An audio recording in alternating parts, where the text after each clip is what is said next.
In the firelight, the shadows moved.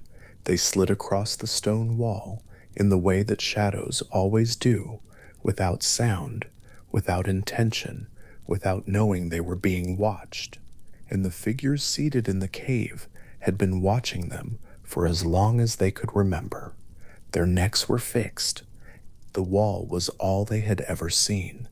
The shapes moving across it, the elongated silhouette of a hand, the stretched outline of an animal, the flickering forms of things they could not name. These were, as far as the seated figures knew, the whole of what existed, not copies of things, not representations, the things themselves. Plato placed this scene at the beginning of Book 7 of the Republic, and he described it with the slow patience of a man who knew that the image needed to be held before it could be understood. The prisoners had not chosen their position. They had been born into it. Behind them a fire burned, and between the fire and the wall, objects were carried past, figures of animals and people and things made by human hands, and the light threw their outlines forward onto the stone. The prisoners saw only the outlines. They named them, argued about them, developed systems for predicting which shadow would follow which. And all of this knowing, all of this careful, hard-won understanding of shadows, was knowing about something that was not the thing. It is a strange and patient image. There is no urgency in it. The prisoners are not suffering visibly. They are simply oriented away from the source. Plato was writing in Athens in the 4th century before the Common Era, and the problem he was working on was not primarily a problem about perception. It was a problem about the nature of reality itself, about what kind of thing is most real, and what kind of thing merely participates in that reality from a distance. The shadows on the wall were real in their way. They could be studied and named, but their reality was borrowed. Behind them were objects. Behind the objects, a fire. And somewhere beyond all of this, Plato placed the sun, the source of light in the world outside the cave, as his image for the form of the good, the highest of the eternal patterns from which all visible things derive whatever being they have. These eternal patterns, which Plato called the forms, or in some of his dialogues the ideas, were not abstract inventions. He meant them quite seriously as the truest inhabitants of reality.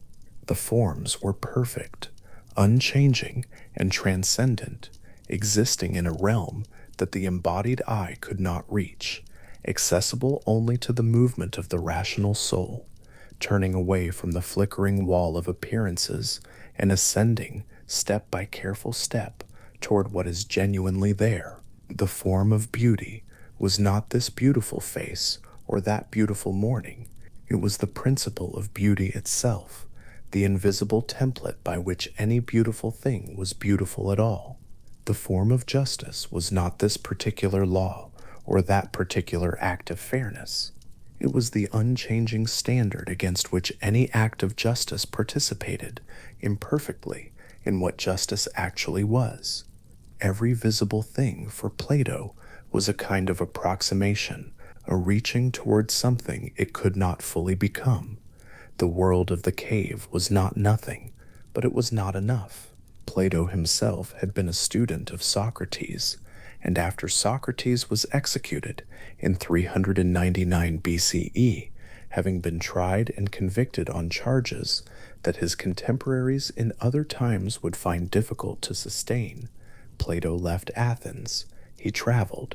He thought carefully about what his teacher's life and death had meant, and when he returned and founded the academy, the school he built in an olive grove on the western edge of the city, the question that organized everything he wrote was not, in the end, different from the question the prisoners might have asked if something had ever loosened their restraints. What is actually here, behind what I have always taken for the whole of it? The Timaeus, written later in his life, extended this framework into cosmology. Plato described a craftsman figure, the demiurge, who shaped the physical world by looking at the eternal forms and creating material things in their image. The world we inhabit was built from a pattern, not identical to the pattern, but modeled on it, reaching back toward it, structured by the invisible shape it was made to approximate. The visible cosmos was not a mistake. It was, for Plato, a beautiful and orderly reaching towards something it could never quite be. There is a quietness to this idea, held at a certain distance. The things of the world are not simply themselves. They are pointing at something.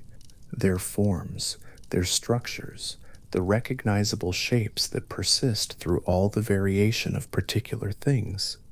These are traces of something older and more permanent, faint impressions in matter of something that does not change. The student who would prove most attentive to Plato's argument and most thoroughly dissatisfied with it spent 20 years at the academy before offering his own account. Aristotle had arrived in Athens at 17.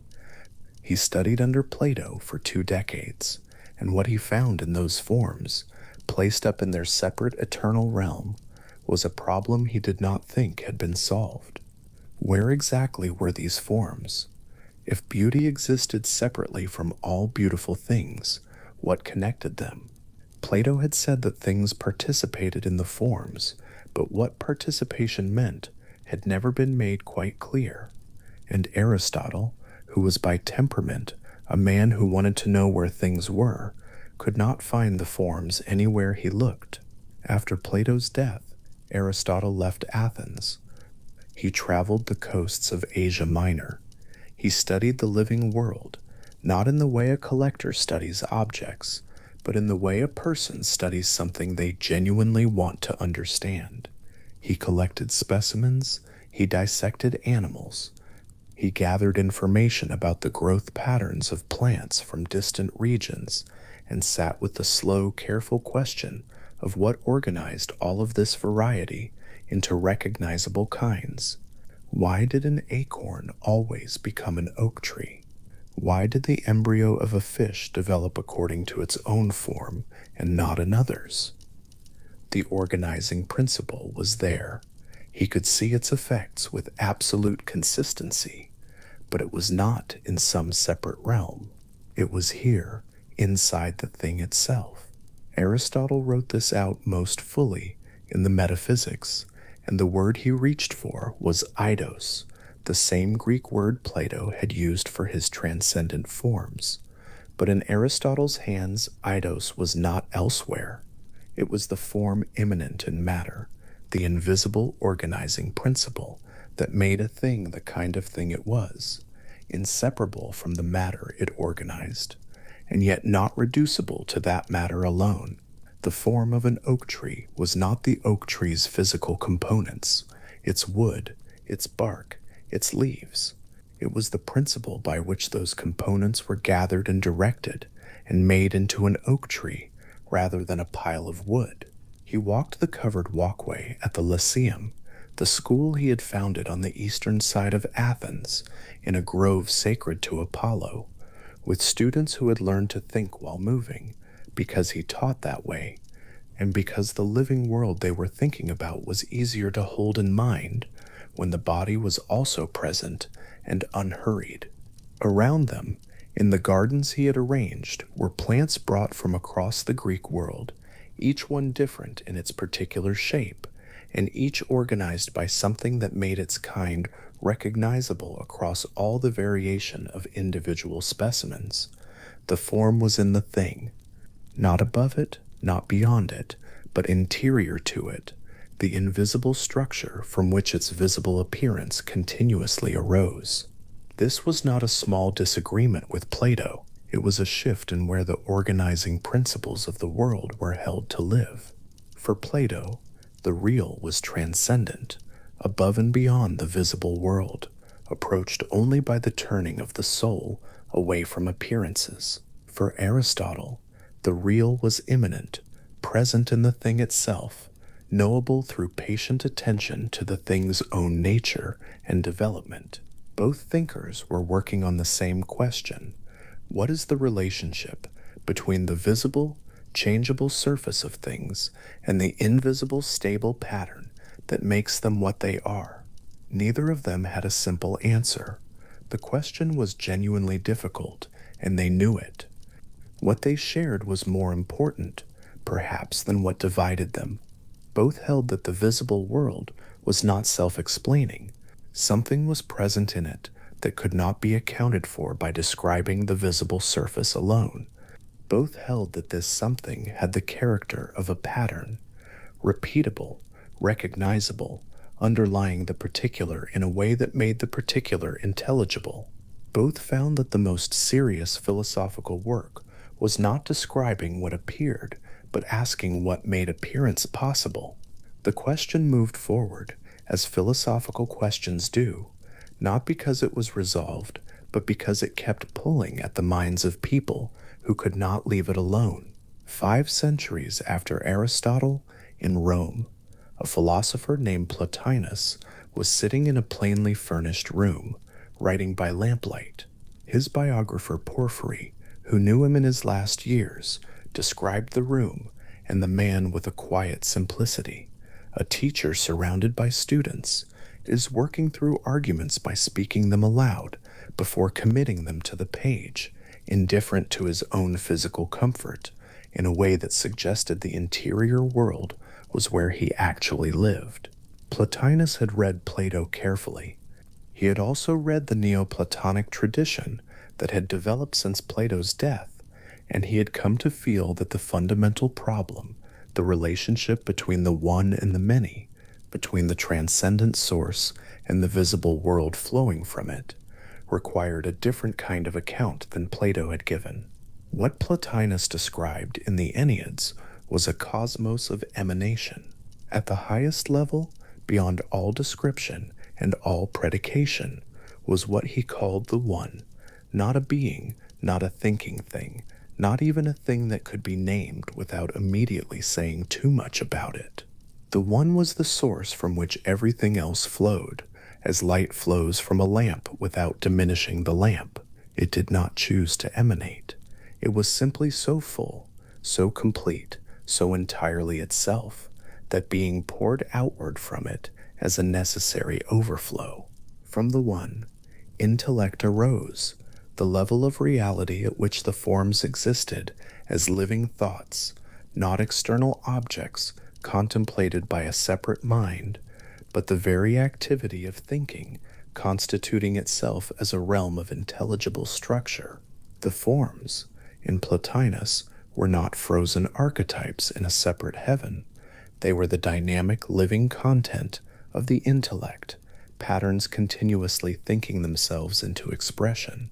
And from the intellect, soul arose, taking those patterns and projecting them into time and space as the visible world of nature, bodies, and individual minds. The relationship between these levels was not sequential, as though one came first and then produced another. It was continuous and simultaneous, a constant flowing outward from a source that remained undiminished. The visible world was, in this account, the final expression of a current that had been moving all the way from something too unified to have any properties at all, through a realm of pure intelligible form, into the particular shapes of things that could be seen and touched and measured. Every visible thing for Plotinus was a trace of the intellect's living patterns, not a copy of a dead template, but a real, if incomplete, participation in a pattern that remained alive at its source. The lamp at the center did not go out as the light spread outward. It continued burning, and the light it shed was continuous with its source, carrying the same quality of illumination even as it grew dimmer at the edges of its reach.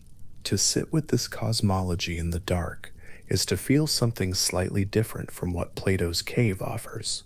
Plato's image carried a sense of turning, of being oriented the wrong way, and needing to change direction, of moving from shadow toward source. Plotinus offered a sense of participation that was already happening, whether one knew it or not. The visible world was not a mistake to be escaped. It was the outermost expression of the one's own fullness, a reaching outward that did not leave the source diminished. Every particular thing, no matter how far from the source, carried the trace of its origin. Plotinus died in 270 CE. The questions he had been working on continued. There is a long distance in time between Plotinus writing in Rome and a Prussian professor in Königsberg in the 18th century, sitting at his desk through the long, cold drafts of a book that would take him more than a decade to complete. But the question Immanuel Kant was working on had been present in the tradition since Plato first placed those prisoners before the wall of shadows. Kant had read the tradition carefully, and what he found in it, in both its rationalist and empiricist branches, was a shared assumption he thought needed to be examined. The assumption was about the direction of knowledge. Every philosopher before him had asked, in some version, what the world was like and how the mind came to know it. The world was the given. The mind's task was to receive or to reach toward what was there. Kant turned this inside out. The Critique of Pure Reason, published in 1781, after roughly a decade of composition, argued that the mind does not passively receive experience, it structures it. Before any experience is possible at all, the mind brings certain forms to it, forms that do not come from experience, but are the conditions under which any experience can occur. Space and time, Kant argued, were not features of the world that the mind discovered. They were the forms through which the mind organized whatever it encountered, prior to and independent of any particular encounter. Causality, the sense that events follow one another according to necessary connection, was not something observed in nature. It was a category the mind imposed on the flow of events, making experience intelligible rather than discovering an intelligibility already there. These a priori structures, present before and independent of experience, were for Kant the hidden architecture of all possible knowledge. They were not optional, they could not be set aside. Every experience anyone had ever had been filtered through them, organized by them, made coherent by them. And because of this, knowledge was always knowledge of phenomena, of experience structured by the mind's own forms, rather than of things as they were in themselves, independent of any structuring. The thing in itself, which Kant called the noumenon, remained permanently inaccessible, not because the mind was weak or incomplete, but because the forms through which the mind knew anything at all were precisely what kept the raw, unstructured thing from being reached directly. To know was always already to organize, and the organizing was always done with structures the mind brought to the encounter rather than found there. He had sat with this problem for years before the structure of the argument became clear to him, the exact moment of what he called his waking from dogmatic slumber, the point at which reading Hume made him realize that neither the rationalist nor the empiricist tradition had honestly faced what the impossibility of grounding causality in pure observation actually implied. He did not narrate dramatically. He simply returned to his desk and began working through what the implications actually were. What the critique left was a structure of innate forms prior to experience, not forms in the Platonic sense, not eternal templates in a transcendent realm, but patterns inherent in the mind itself that shaped every encounter with the world from the inside. The organizing principle was not out there, beyond the cave. It was in here, in the structures the observing mind could not observe directly, because they were the conditions of observation itself. This was different from Plato's account, and different from Aristotle's. but it was working on the same ancient problem, the relationship between the raw and unorganized, and the shaped, patterned, intelligible, the invisible structure that makes the visible world a world rather than a chaos. And the question it left open: what exactly is the origin and nature of those a priori structures, and why does the mind bring precisely these forms and not others? Was a question the Romantic generation would take up with extraordinary energy in the decades that followed. Friedrich Wilhelm Joseph Schelling was 23 when he published the first version of what would become his philosophy of nature. He was living in Jena in the early years of the 19th century, in a circle of poets and scientists and philosophers who felt, with the urgency of a generation, that the categories they had inherited were not adequate to what they were discovering about the world. Goethe was there, thinking about plant morphology and the organizing principles of living forms. The Schlegel brothers were developing a theory of Romantic literature as the expression of an infinite striving that could never be fully captured in finite form. Novalis was writing about the relationship between mathematics and the inner structure of nature. Schelling was talking to all of them and thinking about what kind of philosophy could hold the whole of it. What Schelling proposed was a system in which nature and mind were not two separate kinds of thing, but two expressions of a single underlying activity, what he called the absolute, or the world soul, that was simultaneously producing the forms of the natural world and the structures of conscious thought. The same creative force that organized matter into living things also moved through human imagination, producing images and symbols that the conscious mind could reflect upon but had not deliberately made. The decisive idea, for the purposes of the question that had been running through Western philosophy since Plato, was Schelling's account of the unconscious. Below the level of conscious thought, he argued, there was a form-generating stratum of the psyche, a layer of mental activity that operated before and independently of deliberate rational construction, producing structures and symbols that arose as if from nature itself. The artist, who made a genuinely great work, did not fully understand what they had made. The philosopher who arrived at a genuine insight into the structure of reality had not planned it into existence. These productions came from somewhere below the threshold of conscious intention, from a place where mind and nature had not yet separated. This was not an invitation to mysticism, though the Romantic period came close to making it one. It was a serious philosophical claim about the structure of creativity and of understanding, a claim that the most fundamental patterns organizing human thought and expression were not consciously chosen, but arose from a ground that the thinking mind could encounter and reflect upon without fully bringing under its control. Schelling would develop and revise this account across decades of difficult work, moving through several phases of his philosophy and arriving finally at a late incomplete system dealing with mythology and revelation that he was still working on when he died. But the foundational image persisted through all of it. Beneath the surface of conscious rational activity, a deeper creative process was at work, a process that participated in the same generative activity as the natural world, producing the forms and patterns that consciousness would find, already made, when it turned inward to examine itself. The poets in Jena felt this as liberation.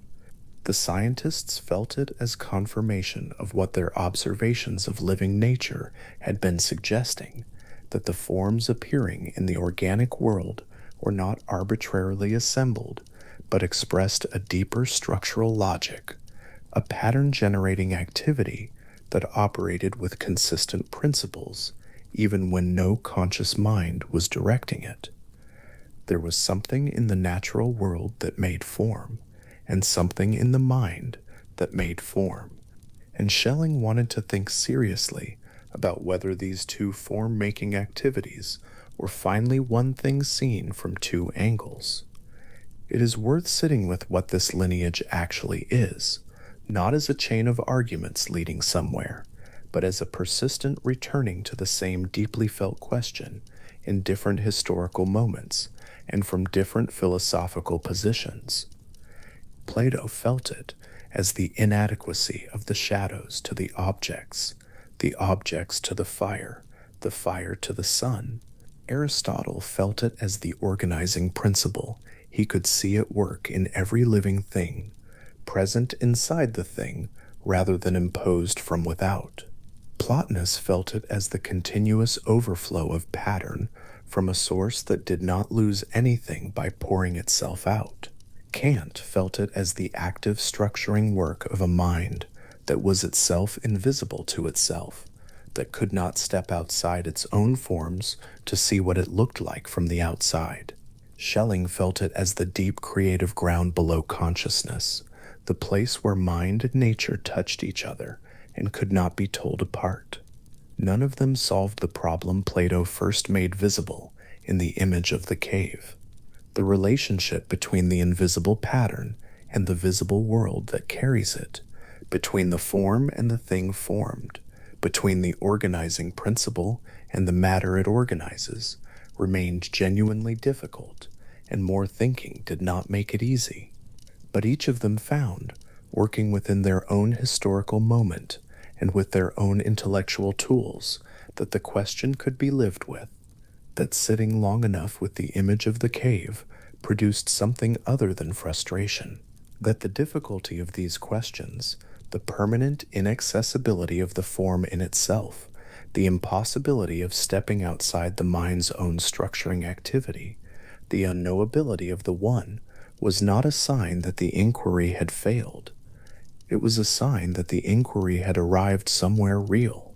The cave is dark, and the fire burns behind the prisoners' heads.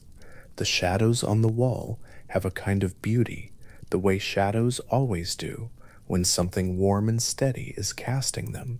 The forms that organize the visible world are not visible themselves, any more than the fire is visible to the prisoners who have never turned around.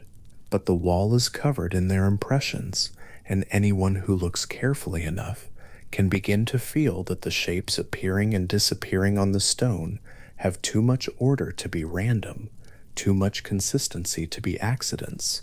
Something is making them, something holds their shape from behind. In Jaina, at the edge of the 18th century becoming the 19th, a young philosopher composed a vision of the mind's own creative depths, a stratum below conscious thought that made forms as the natural world made forms, with the same unreflective generativity, the same quiet structural authority. The patterns arising from that ground, he argued, were not invented. They were found, already there, already shaped, already in some sense older than the person who encountered them. What it meant to be older than any individual encounter with them, that was a question he left open. It sat in the philosophy the way an unlit room sits in a house at night, present, patient, not asking to be entered yet, available to whoever found themselves curious enough to try the door. The great philosophical lineage of invisible patterns did not come to rest with Schelling. It moved forward as it always had, carrying the old images with it, the wall of shadows, the form within the living thing, the overflow from the one, the structuring activity of the mind, unseen by itself, the creative depths below deliberate thought.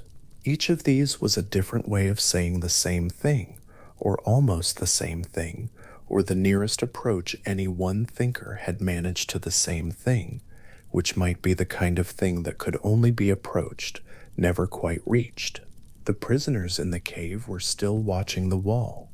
The shapes were still moving across the stone, and somewhere in the long, unhurried consideration of what was casting those shapes, somewhere in the patient philosophical work of sitting with the question without demanding that it answer immediately, a kind of stillness gathered, not the stillness of a problem solved, the stillness of a question that had been examined long enough to become something other than urgent.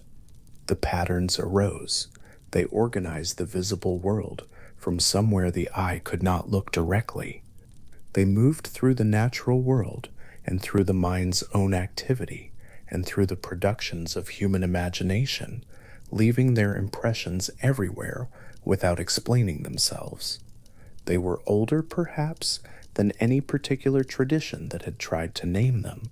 Older, it was possible to think quietly, than any individual who found themselves in whatever dark or firelit space shaped by their presence. In the winter of 1912, Carl Jung sat in his study in Zurich with the page proofs of a manuscript spread across the table before him. The book was called Transformations and Symbols of the Libido. It was not a short work, and he had been inside it for a long time, reading patient material, following symbolic threads through ancient texts, tracing the patterns of mythology across cultures he had not expected to find connected. Now, holding the printed proofs in his hands, feeling the weight of the finished argument, he knew with the quiet certainty that comes only at the end of long intellectual labor that what he had written would change the course of his professional life. Not because it was provocative, not because it was designed to disturb, but because the argument he had followed, wherever it had led him, had taken him somewhere his teacher had not gone and could not easily follow. The manuscript had grown out of years of clinical work and independent reading, and the argument at its center was not a small one. Jung had become convinced, through the accumulation of evidence he could not otherwise explain, that the symbols arising in his patient's dreams and psychotic episodes were not adequately understood as disguised wishes rooted in individual biography. They were too old. They were too consistent. They appeared in forms that matched, with an accuracy that could not be coincidence, the symbols recorded in ancient myths, in religious texts, in the ritual traditions of cultures that had had no contact with one another. The symbols were not personal. They were something else, something prior to any single life, and the theory he had been working with did not have a name for what they were. What the manuscript had required him to revise was the concept of libido. Sigmund Freud had defined libido as essentially sexual energy, the drive that, when blocked or redirected, generated the symptoms of neurosis. Jung did not dismiss the clinical usefulness of that account, but the evidence he had gathered from mythology and comparative religion pointed towards something broader. The sexual could not account for the full range of what he was seeing. A patient's dream of a great wheel of fire turning in the sky was not adequately explained by tracing it to childhood desire. The image belonged to a tradition older than any individual who had ever dreamed it, and the theory needed to be large enough to hold that fact. Jung's reformulation placed libido as undifferentiated psychic energy, not specifically sexual, not specifically biological, but a fundamental life force that could be channeled toward any object or activity, that could be dammed and redirected and transformed. The concept drew him closer to Henri Bergson's Elan Vital, the vital impetus that Bergson had described as driving the creative evolution of life itself, than to Freud's more precisely mechanical drive theory. In Jung's hands, libido became simultaneously thermodynamic and purposive, a quantity of energy moving through a system, but also moving toward something, following a direction that could not be entirely explained by pressure and release alone. He set the proofs down. The argument was finished. What came next would take a different form. The separation from Freud that followed in 1913 was not, at its root, a personal rupture, so much as a divergence in the understanding of what the unconscious was and what it contained. Freud had mapped the unconscious with considerable precision. It held the repressed, the forgotten, the wishes that could not be admitted to consciousness without causing anxiety. Everything it contained had once been, in some form, accessible to awareness before being pushed below the surface by the defensive operations of the psyche. The unconscious for Freud was personal. Its contents were the residue of a single life. Jung had enormous respect for the architecture of that account, and the clinical usefulness of its methods remained clear to him even as he moved away from its theoretical foundations. But the material he had gathered would not fit inside it. Jung proposed a distinction that would remain central to his thinking for the rest of his career. The personal unconscious was the layer Freud had mapped. The forgotten experiences, the emotionally charged clusters of memory and feeling that he called complexes, the biographical sediment of an individual life. This layer was real, clinically significant, and responsive to the interpretive methods Freud had developed. Beneath it, however, Jung identified what he called the collective unconscious, an inherited stratum of the psyche that was not personal at all, not derived from anything the individual had lived or forgotten, but shared across the entire human species. The collective unconscious was phylogenetic, which is to say that it had been laid down across the long history of the species itself, carried forward in the biological inheritance of every human being who had ever lived. Its contents were not memories of experiences. They were dispositions toward experiences, inherited tendencies to respond to certain kinds of situations with certain kinds of symbolic forms. This was a large claim, and Jung knew it. The evidence he offered was not experimental in the conventional sense, but it was extensive. Patients who had no classical education, no access to ancient texts, no familiarity with mythology, produced in their dreams and in the acute episodes of psychotic illness images that matched in detail the symbolic structures recorded in ancient religious traditions. A hospitalized patient in a Zurich clinic in the early years of the century described a vision of the sun having a phallus from which the wind blew. Years later, Jung encountered in a text on the Mithraic Mysteries a description of a tube hanging from the sun through which the cosmic wind streamed. The patient had not read the text. No pathway of ordinary transmission could account for the correspondence. Repeated encounters of this kind, the specific image in the clinical material corresponding to a specific motif in a tradition the patient could not have known, gradually convinced Jung that what his patients were drawing on was not knowledge stored anywhere in their personal experience, but something older and more widely distributed. He named the units of this inherited layer archetypes, borrowing the term from sources that stretched back through Neoplatonism, through Augustine, through Philo of Alexandria, and further still. The word carried the sense of original patterns, first forms from which all other forms derived. What Jung meant by it was precise enough to require careful handling. The archetype as such, he insisted, was not itself perceivable. It was not an image. It was not a story.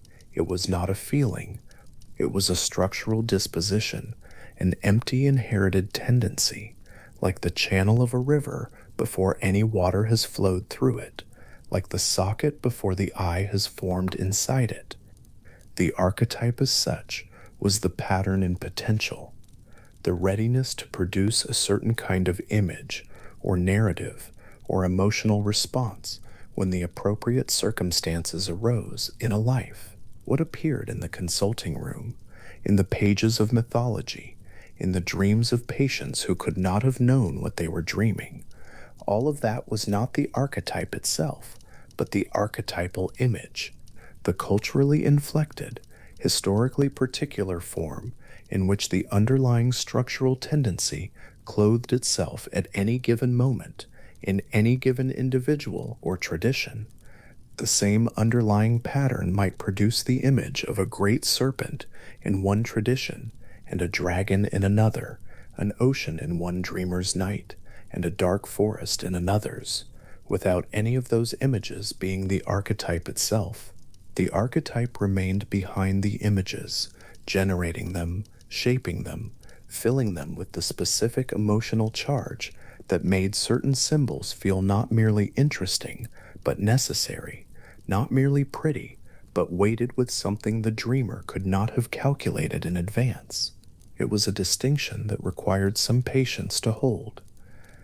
The archetype and the archetypal image were not the same thing, and collapsing them, treating any single image, however culturally important, as the archetype rather than as one of its expressions, was a form of reductive thinking that Jung spent considerable energy resisting. The archetype was formal, not material.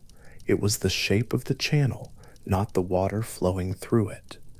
And like the shape of a channel, it was known only by what it formed, by the patterns the water made as it moved, by the consistency of those patterns across different rivers, different climates, different geological formations. Jung spent years in the period following his break with Freud in a state of sustained inner confrontation with the material arising from his own unconscious. He kept records. He wrote and drew in the notebooks that would eventually become the Red Book, a large volume bound in red leather, hand-lettered and illustrated, which he worked on intensively for several years and then kept private for the rest of his life. What the Red Book contained were the products of a method he was developing as he went, a technique of deliberate engagement with the images and figures that presented themselves from the unconscious during states of relaxed or focused attention. He called it active imagination. Active imagination was not dreaming, though it shared something with the hypnagogic state at the edge of sleep. It was not free association in the Freudian sense, which moved laterally and personally from image to image, following the biographical thread. It was something more sustained and more confrontational than either, the deliberate holding of a specific image, allowing it to develop and move on its own terms, engaging with the figures that appeared as interlocutors rather than as objects to be interpreted. Jung described the practice as entering into the image and following it, not directing it, not imposing the ego's preferences onto its movement, but allowing the unconscious its own articulation, while maintaining enough conscious presence to witness and engage. One account he returned to in his autobiography described imagining letting himself drop from a height and feeling his feet eventually come to rest on something solid. The discovery, as he understood it, that the depths of the psyche had their own ground. The method carried real risk, as he understood it, and he was careful to emphasize that the ego's stability was a precondition for the practice, rather than something to be dissolved by it. The active imagination practitioner was not losing themselves in the unconscious, but meeting it, maintaining the tension between consciousness and the material arising below it, staying in relationship with the figures rather than being overtaken by them. The figures, in his experience, were autonomous. They spoke in ways that were not predictable from the conscious attitude. They knew things the ego did not know, and wanted things the ego had not planned for, and their autonomy was not a trick of imagination, but evidence of the genuine independence of unconscious contents from the will of the individual who held them. Alongside active imagination, Jung developed a second method he called amplification, where active imagination involved entering the image and following its movement. Amplification involved placing the image in a wider context, gathering from world mythology, religious symbolism, alchemical literature, folklore, and comparative religion, all the parallel motifs that appeared to share the image's structural character. then laying them beside one another to allow the full archetypal field to become visible. A single image from a patient's dream, a serpent, a tower, a ring of fire, a figure in a doorway, could be amplified outward through multiple traditions, not to explain the image by reducing it to its parallels, but to illuminate the range and depth of the pattern it was participating in. The serpent in the patient's dream was not the Midgard serpent of Norse tradition, was not the Kundalini energy of yogic physiology, was not the Agatha diamond of Hellenistic tradition, was not the staff of Asclepius, but it was related to all of them, and placing it in their company made visible what it was carrying that no single cultural interpretation could have disclosed. The method required a particular kind of scholarly attention, an ability to hold many traditions in view simultaneously without collapsing them into one another, to recognize structural similarity without losing sight of cultural particularity.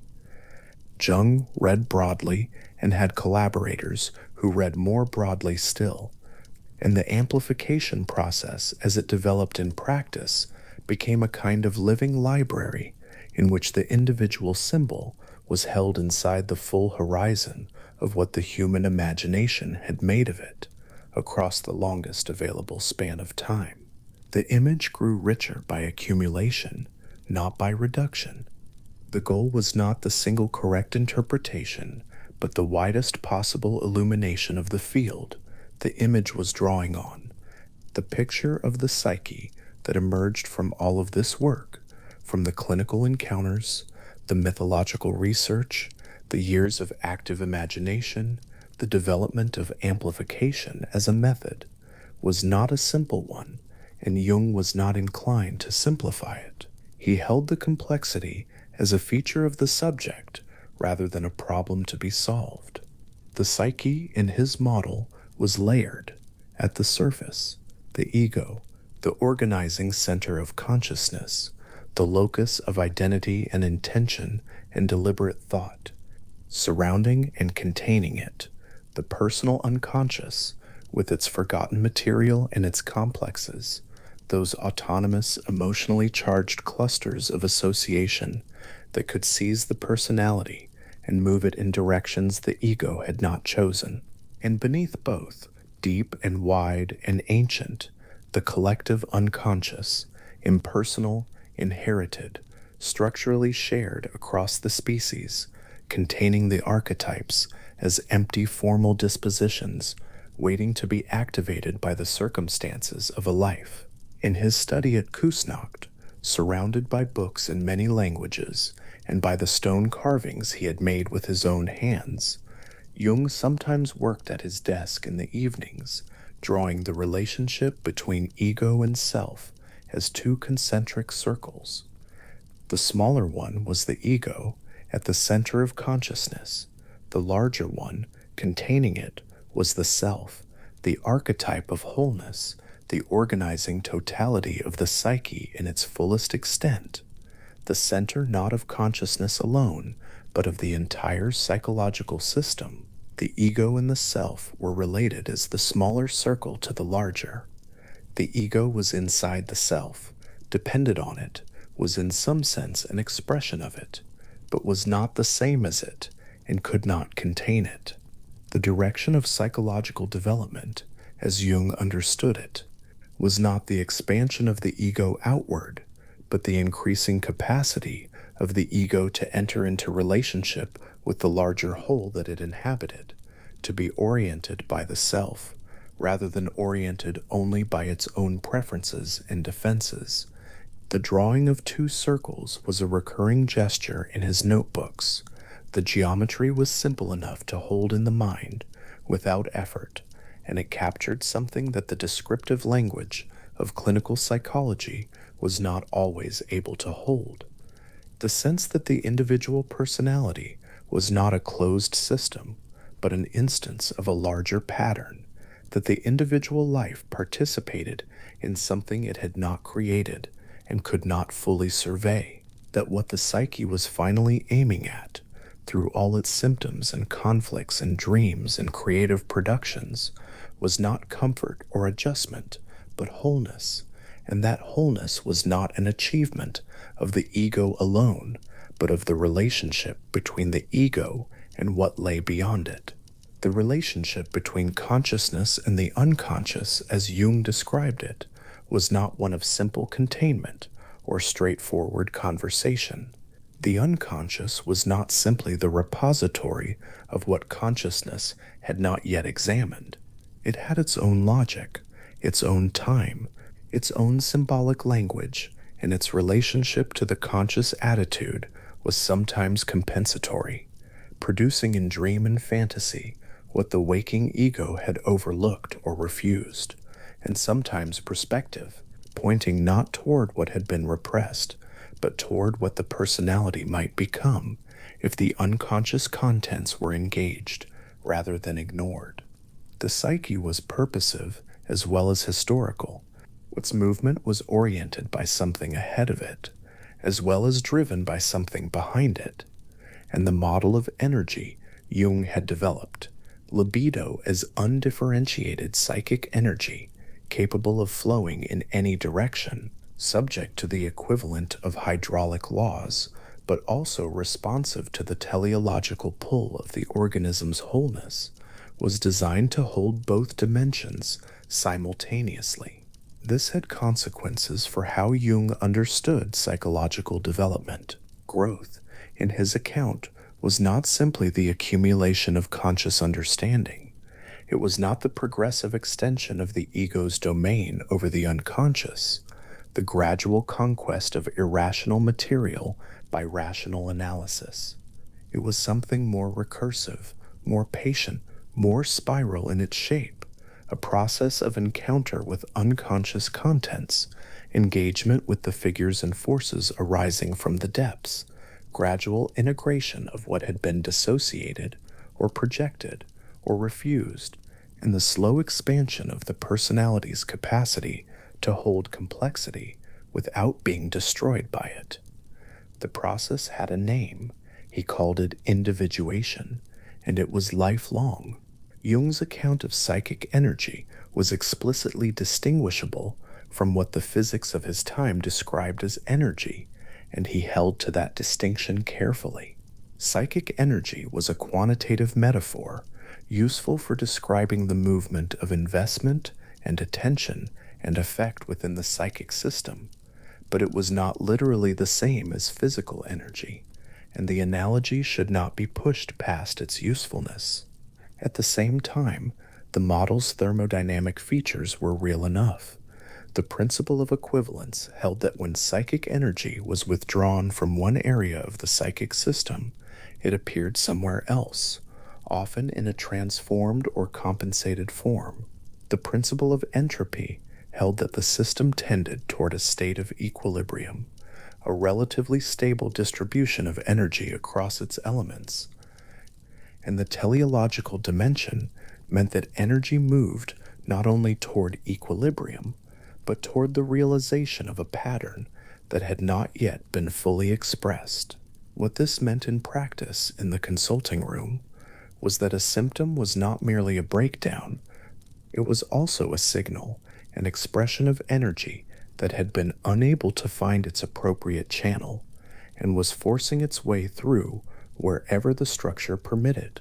The obsessive thought, the inexplicable anxiety, the depression that descended without apparent cause, these were not simply failures of the psyche, but messages from parts of the psychic system that had not been adequately brought into relationship with the rest. The task of therapy, in this framework, was not to eliminate the symptom, but to understand what it was carrying, to find the underlying archetypal pattern that the symptom was imperfectly expressing, and to discover what form of conscious engagement might allow the energy to flow more freely and more fully in the direction the whole organism was trying to go. The sessions in the consulting room at Kusnacht were long and patient. Jung sat with his patients and listened. He asked about dreams. He traced symbols through the material they brought him and when a symbol appeared that seemed to carry more charge than could be accounted for by the personal history alone, when the image in the dream matched a mythological motif the patient had never encountered, when the emotion attached to a figure was out of proportion to anything in the patient's biography, he would amplify it outward through the traditions, letting the patient see what they were inadvertently participating in, what ancient and widely distributed pattern was moving through the particular circumstances of their particular life. The effect was not always immediately clarifying, but something tended to settle when a person recognized that what was happening to them had happened before, in other forms, in other lives, across the long stretch of human experience, that the pattern was old enough to have a tradition behind it, wide enough to include them without requiring them to have invented it alone. Jung was not consistent, and he acknowledged as much. His theoretical writing moved across decades and revised itself, left loose ends, returned to questions that had seemed settled, introduced qualifications that complicated earlier positions.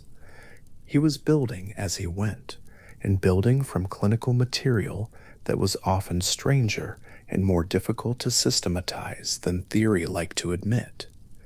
The distinction between the archetype as such and the archetypal image was real and important, but the line between them was not always easy to draw in practice. The claim that the collective unconscious was inherited required a theory of biological transmission that was never fully developed, and that later research in genetics would complicate without resolving. The concept of libido as psychic energy used metaphors from thermodynamics without establishing that the metaphors were more than metaphors. Jung held all of this with what appeared to be genuine equanimity, not the equanimity of someone who had avoided the difficulty, but of someone who had sat with it long enough to find it bearable. In the evenings at Kusnacht, Nacht, the bathroom, the Solmtorpiets of the bathroom, to Bedstevork, and White Adbide, eke they teeth. Hier soak beek the bathroom thingendo rot, Jo would strotsaminable, and Winvik more gran, and hopefully tate, for medig dancy, Jomed of the dashende bathroom, the Tepalsen parping, one kite strafside, we can best bridabel the duttable path. Looking out across Lake Zurich from the house where he had lived and worked for much of his adult life, the categories that had occupied him in the study, libido, complex, archetype, collective unconscious, ego, self, receded from the technical and took on the quality of lived experience. The lake was itself, the light was what it was, and the long argument he had been conducting with the depths of the psyche continued in the forms it always took, in dreams that would require noting in the morning, in the pull of unresolved questions, in the accumulated understanding that did not resolve into a system, so much as it deepened into a way of living with what could not be fully seen. The archetype as such, he had written, was never directly perceivable. It was known only through its effects, only by what it formed in the material available to it, in the dream image, in the ritual gesture, in the recurring pattern of a life that followed its own logic, regardless of what the ego had planned. The archetype shaped what flowed through it without itself being visible, the way the contours of a channel shape the water without being the water, the way the form of a riverbed persists after the river has long since moved past that particular stone, still carrying the shape of what held it, still following the pattern cut by the ground beneath it. The pattern deeper than any single current, older than any particular passage of water, present in every river that has ever found its way between the same banks and settled into the shape the ground had already made for it, long before the water arrived. In the autumn of 1916, Jung sat at the desk in his study at Kusnacht and drew a circle in the pages of a small notebook. He had been drawing these circles for weeks, each one slightly different from the last, some divided into quadrants by lines that crossed at the center, some arranged around a luminous point he could not quite locate, some layered and ringed like the cross-section of something that had grown slowly in the dark. He did not know, that autumn, what the circles meant. He had not yet found the Sanskrit word for them, had not yet traced them through the Tibetan religious paintings, had not yet encountered them in the floor plans of Gothic cathedrals or in the rock carvings left by people whose names no one now knew. He only knew that his hand kept drawing them, and that drawing them produced a particular quality of quiet, and that the quiet had something structural about it, as though the circle were not merely decorative, but were describing the shape of something he had not yet been able to name. Years later, Jung would write that each mandala he drew in that period was a record of his inner situation at the time of drawing it. Not a symbol in the conventional sense, not a representation standing in for something else, but a direct expression of something the psyche had done before the mind could supervise it. The circle appeared, the cross appeared, the center appeared. These were not chosen, they arrived. This distinction matters. It is the distinction around which everything in Jung's understanding of the psyche's inner figures turns. The mandala had not been designed. Something prior to design had produced it, something that seemed to know the shape of wholeness before the conscious mind had formed an opinion about what wholeness was. And if the psyche could produce that, a geometry of integration arising without instruction, then the question opened naturally. What else was being produced below the threshold of deliberate thought, and what were the names of the things being made? The first figure Jung named was the largest. He called it the self, and by this he did not mean the ordinary sense of the word, the ego, the known face, the stream of memory and preference that moves through a life and calls itself by a name. The self, for Jung, was the whole. It was the total field of the psyche, the sum of everything the ego knew of itself, plus everything the ego had not yet encountered, or had refused, or had not grown large enough to hold. The ego was the smaller circle, and the self was the larger one that contained it. The relationship between them was not one of opposition, but of scale, of proportion, of the part inside the whole it could never fully see. Jung returned to this image of the two circles throughout his career, and the repetition suggests how difficult the idea was to hold. The ego experiences itself as central.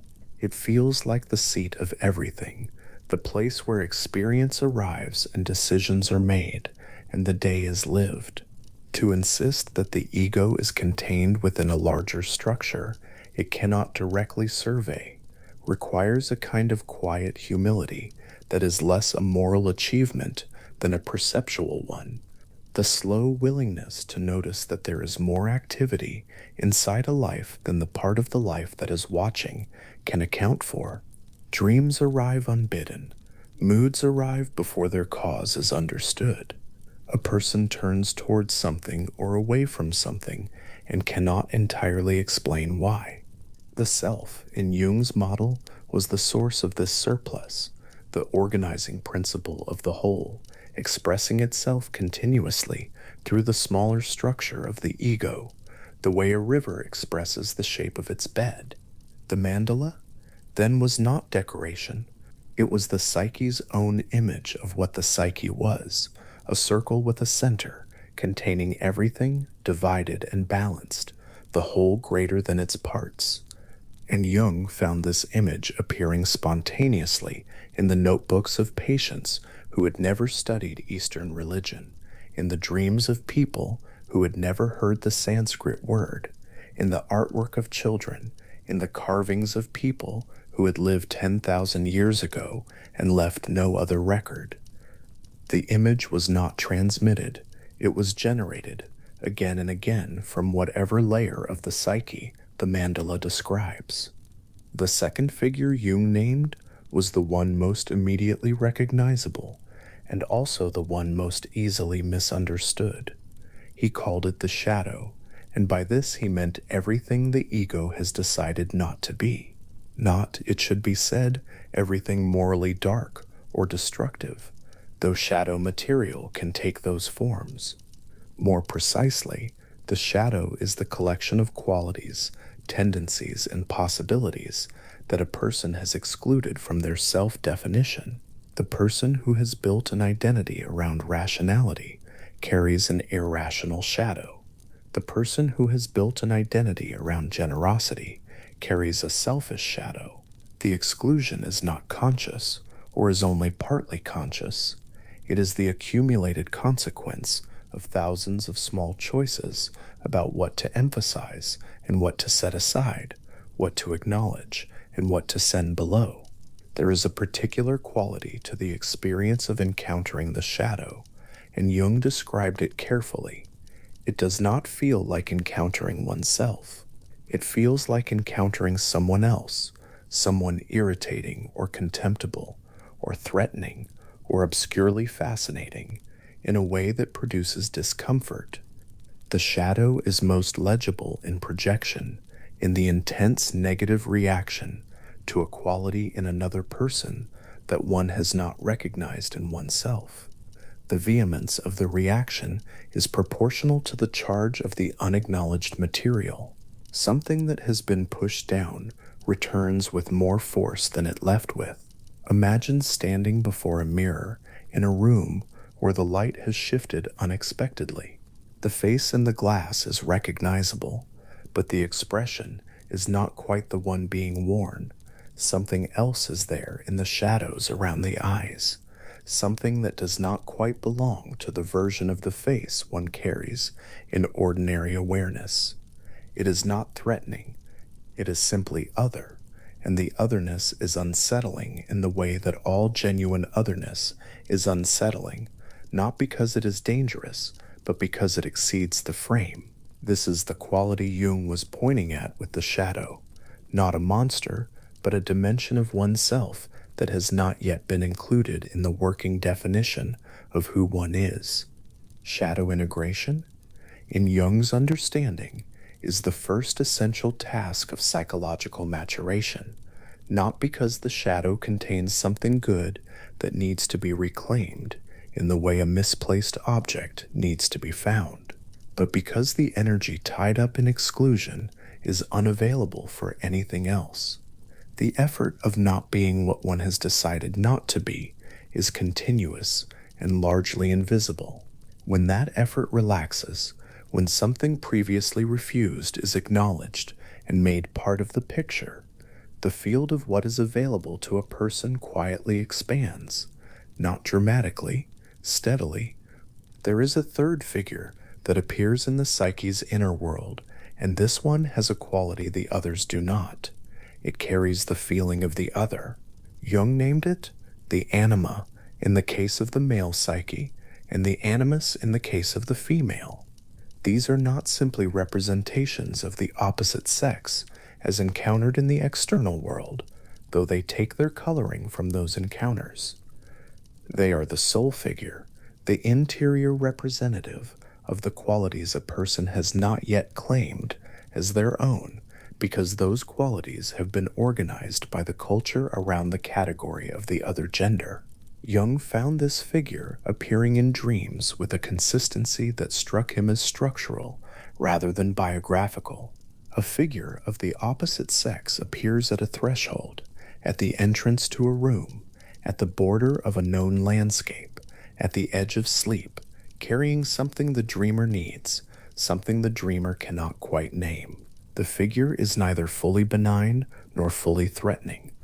It has the quality of a messenger who has arrived before the message has been translated, standing in the doorway, holding something whose significance is not yet clear. When the anima or animus is unconscious, when the person has not yet recognized it as an interior figure rather than a quality belonging to actual external people, it tends to be projected outward. And while a man falls with unusual intensity for a quality in a woman that is at the root his own undeveloped feeling life, externalized and encountered as though it belonged exclusively to her. A woman encounters in a man a quality of decisive judgment or intellectual authority that has not yet been claimed as part of her own possible being, and the encounter carries an intensity disproportionate to the actual person involved. The charge is the charge of the unmet interior, encountered as though coming from outside. Withdrawing the projection is not a loss. It is, in Jung's account, a deepening, the long, uneven process of recognizing that the quality for which one has been reaching is already present, somewhere behind the threshold of the known self, waiting to be included. And what lies beyond the anima, beyond the animus, the deeper layers of the unconscious they stand in front of, partially concealing, is what Jung understood to be the collective ground, the truly impersonal layer where the personal history of the individual dissolves into the much older history of the species. Before that depth is approached, there is another figure that belongs to the surface, the outermost layer, the face one wears in the world. Jung named this the persona, and he borrowed the word from the Latin theater. In the Roman tradition, persona was the carved mask an actor held before his face, the mouth open to project sound, the features fixed in an expression legible from the back rows of the theater. To wear the persona was to present a recognizable character, clear and readable, built for the conditions of public visibility. Imagine that actor backstage, holding the mask before the torchlight and studying it for a moment. The weight of it in the hand is real, carved wood, painted plaster, the density of something made by craft. He will walk out into the performance space, and the mask will become, for the duration of the play, what others see. It will organize how he moves, what he says, what he withholds, and when the play is over, the mask will come off, and whatever face was behind it will be, for a moment, slightly uncertain, blinking, adjusting, remembering which features are its own. The persona, in Jung's model, is necessary. The surface that one presents to the world, the professional role, the social self, the calibrated face, serves genuine functions. It makes interaction possible. It allows a person to operate within collective life without exposing the full interior to every passing encounter. The problem is not the persona, but over-identification with it, the gradual, often invisible process by which the mask begins to feel like the face, the role begins to feel like the person, and the inner life that does not fit the public character is slowly evacuated, rather than held in the background where it could be returned to. Jung saw this over-identification as a form of impoverishment, and he saw its costs falling due most heavily in the middle of a life, when the circumstances that had supported the persona began to shift. The respected professional retires and discovers that beneath the role there is a person who has not been tended for decades. The devoted parent watches the last child leave and finds a silence where the organizing principle of the identity had been. These are not, in Jung's view, failures. They are invitations, sudden openings in the persona through which the deeper life begins, tentatively to reappear. There is something almost poignant about the persona considered alongside the figures that lie beneath it. The mandala, drawing itself with precision in the depths of the psyche, the shadow carrying decades of refused possibility, the anima or animus standing at the threshold with a message that has not yet been translated, and above all of them, the persona, the face turned outward, doing its work, holding its expression, necessary and limited, and finally, not the whole of it. Below the personal figures, below even the anima and animus that form the first bridge from the individual into the collective, There are forms that belong to a deeper layer, images and energies so old and so widely distributed that no individual biography can account for them. Jung called these the transpersonal archetypes, and he distinguished two above all others, the wise old man and the great mother. The wise old man appears in the deepest dreams, in the gravest transitions, in the moments when a life has run to the edge of what it knew how to do. He is the figure of spirit, of meaning, of the orientation that exceeds personal understanding. He arrives in the guise of a teacher, a guide, a figure of long experience, who knows something the dreamer does not and cannot quite communicate it directly, only point. He does not lecture. He stands somewhere ahead or somewhere to the side, holding something the dreamer can almost make out.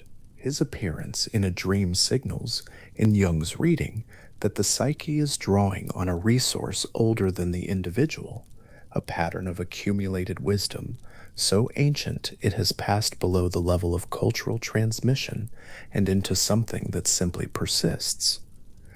What that persistence means philosophically is not simple, and Jung did not make it simpler than it was. The wise old man is not literally an ancestral spirit in any supernatural sense. He is the archetypal image through which the principle of spirit and orientation clothes itself in the available materials of the individual's imaginative life. The pattern exists in the collective unconscious as an empty form, a disposition toward producing this kind of figure, in this kind of context, carrying this kind of charge. The specific face, the specific words, the specific setting belong to the individual. The underlying shape belongs to the species. The Great Mother is something else entirely. She is among the oldest figures in the human archive, and her oldness is not the oldness of texts, but of stone. The earliest objects that can be identified as human religious artifacts are small carved figures, worn smooth by handling, depicting a female form, broad-hipped, full-bellied, the contours of fecundity rendered by hands that had no writing and no developed theology, only the form itself and the care taken to make it. These figures appear on every continent where ancient human populations have been found. They predate every written record of themselves by many thousands of years. The Great Mother, in Jung's account, is the archetypal form through which the psyche represents the principle of nature, of generation, of the dark transformative power that receives and dissolves and gives birth to what comes after. She is not only benevolent. The archetype has two faces, which are both necessary, the nourishing, receiving, life-giving aspect, and the devouring, containing, transformative aspect, the force that dissolves what has outgrown its form so that something else can grow. In mythological terms, these have been represented separately, the gentle earth goddess and the terrible goddess of death, but in Jung's model, they are two aspects of a single archetypal structure, the full range of what the principle of nature holds. What makes the transpersonal archetypes different from the personal figures is the scale at which they operate. The shadow, the anima, the animus, the persona, these are shaped partly by individual experience, by the particular life that produced this person in this culture, in this century. The wise old man and the Great Mother are shaped by something much older, something that extends back before the individuals who carry them can trace their own ancestry back to the conditions under which human beings first began to form collective life and needed a way to represent the forces that surrounded them. Jung noticed that these transpersonal archetypes appeared with greatest force at the major transitions of a life, at the threshold between youth and maturity, between middle life and the second half, between the second half and the ending. These are the moments when the structures of the persona are most disrupted, when the personal figures are most in motion, when the deeper layer has the most occasion to surface.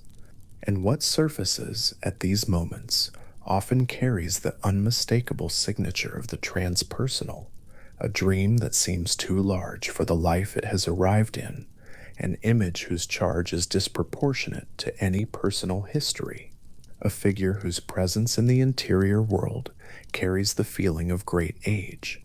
It is worth sitting with that feeling for a moment, the feeling in a dream or a waking vision, or a work of art that has moved something deep, of having encountered something very old. It does not feel like encountering a personal memory. It does not feel like the familiar furniture of one's own interior life. It feels like a door has been opened in the back of the house, and the air coming through it is from somewhere that has no season and no address. This is, in Jung's reading, the collective unconscious making itself felt, the layer of the psyche that was not built by the individual, but was inherited, the way the structure of a lung is inherited, as a readiness for a particular kind of encounter. The psyche, then, as Jung understood it, is not a simple space. It is populated. It has figures who move through it with their own logic, their own purposes, their own relationship to the structures around them. The ego, the self, the shadow, the anima and animus, the persona, the wise old man, the great mother, these are not entities in any literal sense, not homunculi lurking in the cortex. They are structural patterns, dispositions toward producing particular kinds of experience in particular kinds of circumstances, so consistent across individuals and cultures that they have the quality of types. Each person's version is singular.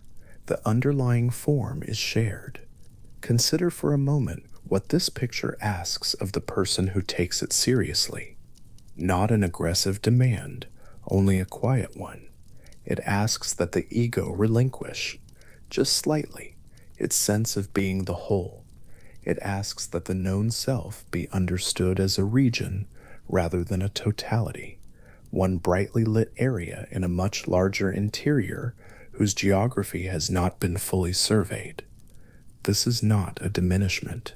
It is an expansion of the possible, the recognition that what one is larger than what one has so far been able to see. Jung described this recognition as arriving at different moments in different lives, often uninvited, often through difficulty, through a dream that does not fit the life it has arrived in, through an inexplicable grief or an inexplicable aliveness, through a compulsion that the rational mind cannot account for and cannot simply extinguish. These are moments when the larger circle makes itself felt through the smaller one, when the self presses against the walls of the ego's self-definition, not to break it, but to expand it. The figures of the psyche, in this light, are not obstacles or enemies. They are, in Jung's understanding, aspects of a wholeness that is always already present and always partly concealed. The shadow is not an enemy, but an unmapped region. The anima or animus is not a trap, but a bridge. The persona is not a deception, but a practical face that need not be confused with the depth behind it. The wise old man is not an illusion, but the form through which the psyche makes available, in moments of genuine transition, a resource it could not have manufactured from the personal history alone. There is a kind of quiet companionship in this view of the inner world. If the psyche is populated, if its figures are not distortions or pathologies, but structural features of what it means to have a psyche at all, then the person who pays attention to them is not alone in any simple sense. There is something in the interior life that has been here longer than any individual account of it, something that knew the shape of wholeness before the word for wholeness existed, something that has been drawing circles in the dark for as long as there have been hands to draw with. And the Great Mother is the oldest evidence of this. She is not a concept. She was not proposed by a philosopher or formulated by a psychologist. She was held in a human hand, somewhere in the deep past, by someone who shaped her from the earth and then kept her close. The wear on the stone is the record of the attention. The smoothness of those ancient surfaces is the trace of thousands of returns, the hand reaching for the figure in the dark, the fingers finding its form, the specific gravity of that small carved weight, answering the weight of the specific need. Whatever the hand was reaching for, it was not a theory, it was a form, a shape that already existed in the structure of what the hand was able to want, waiting to be brought into the light of making. And that shape, broad, generative, holding the full range of what nature holds, has continued to appear in the interior life of the species ever since, in dreams and in stone, in paintings on cave walls, and in the notebooks of patients who had never heard of any of it, because the pattern does not require transmission to arrive. It requires only the circumstances that call it forward. The circle on Jung's notebook page, drawn in the autumn of 1916 by a hand that did not quite know what it was doing, that circle was already old when he drew it. It had been drawn before, many thousands of times by many thousands of hands, in the same gesture of reaching for a shape that holds everything inside its circumference without requiring anything to be excluded, not a self-portrait, not a theory, a record of something the psyche does when it is left to its own most fundamental activity and given a surface to do it on. The mandala, the shadow in the corner of familiar vision, the figure at the threshold of the room that has never been entered, the mask with its painted expression held before the lamplight, and the ancient figure worn smooth by so many returns of the hand in the dark. These are not separate. They are faces of the same recognition, the one that arrives whenever a person looks inward long enough and carefully enough to see that the interior is not empty, and was never empty, and has been full for longer than any single life can measure. The Great Mother does not require a name to hold her shape. She was present before any of the names arrived, and she will persist in the contours of what human beings make and dream and reach for in the dark, for as long as there are hands to reach, and something in the structure of those hands that already knows what it is looking for. Joseph Campbell was sitting in a small apartment in New York City in 1949, holding the finished manuscript of a book he had spent years assembling. The book was called The Hero with 1,000 Faces, and it had grown out of something close to obsession, a long, private accumulation of reading done in the stacks of the New York Public Library during the years of the Depression, when Campbell had no academic appointment and nothing but time and the company of stories. He had read mythology from Mesopotamia and from the Pacific Islands. He had read the sacred narratives of West Africa and the hero cycles of medieval Europe. He had read Sanskrit epics and Norse sagas and the ritual chants of indigenous North America. And now, holding the manuscript in the late afternoon light of that small room, he was looking not at the differences between all those stories, but at what they shared, a shape so consistent across such distances that it could not be explained by any borrowing or influence between traditions that had never touched. The shape was this: a figure leaves the world they know. They cross a threshold into a realm governed by different laws.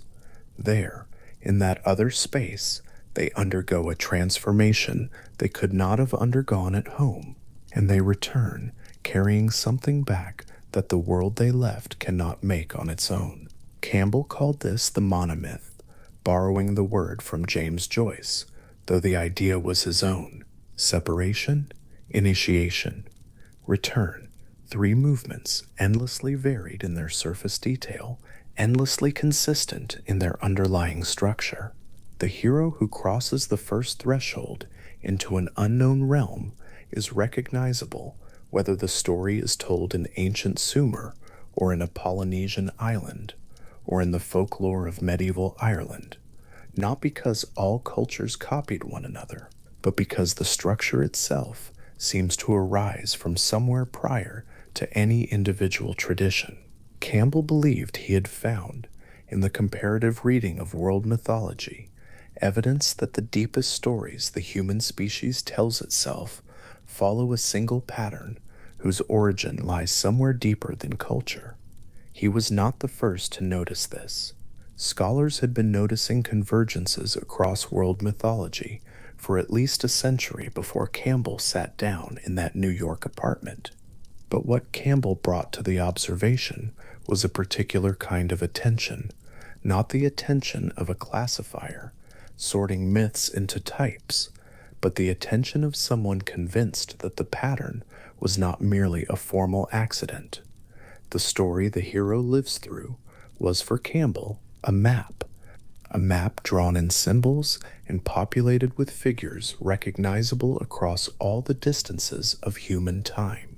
And if the map appeared everywhere, in every culture, in every century where human beings had gathered to tell stories by firelight, then the territory it described must be something every human being carries within them, not as a possession, but as a structure, a set of inner conditions, whose shape the stories had been quietly tracing all along. There is something worth sitting with in the image of that threshold crossing, the moment in a hero narrative when the protagonist moves from the known world into the unknown one.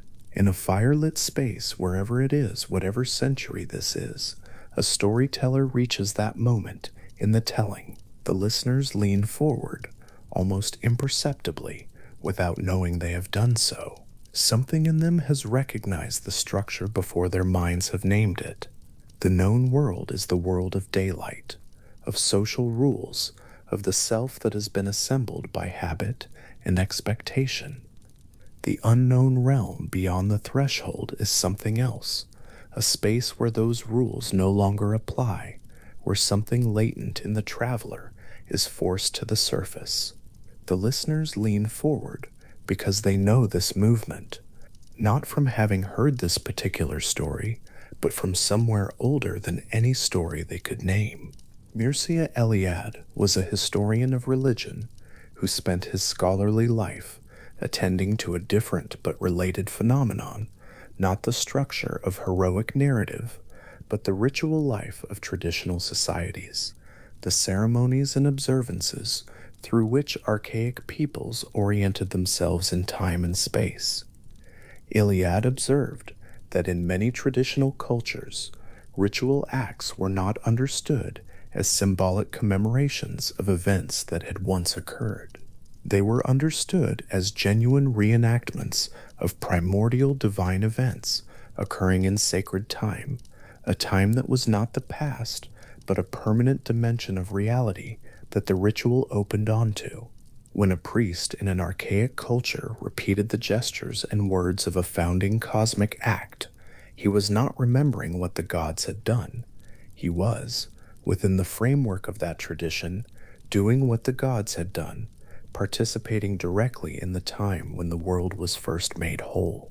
Eliade called this sacred time, and he distinguished it sharply from profane time, the ordinary sequential flow of days, seasons, and years, in which nothing repeats except by coincidence, and nothing carries ultimate weight. Sacred time, in Eliade's account, was the time of origins, the time in which the patterns that governed all subsequent reality were first established. A ritual at dawn in an archaic community, the priest moving through the prescribed gestures, the community gathered around in the early light.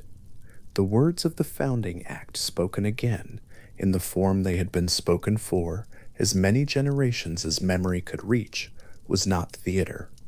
It was a genuine entry into the dimension of reality, where things were still as they had been made. For Eliade, the archetype was not a psychological category at all. It was a cosmological one. The primordial divine event was the archetype, and everything subsequent was a participation in it or a falling away from it. The distance between Eliad's framing and a psychological one is significant and worth holding for a moment without collapsing it. For Eliad, the pattern exists in the structure of the cosmos itself, and human beings participate in it through ritual reenactment. The pattern is not in the psyche, or not primarily, it is in the order of things.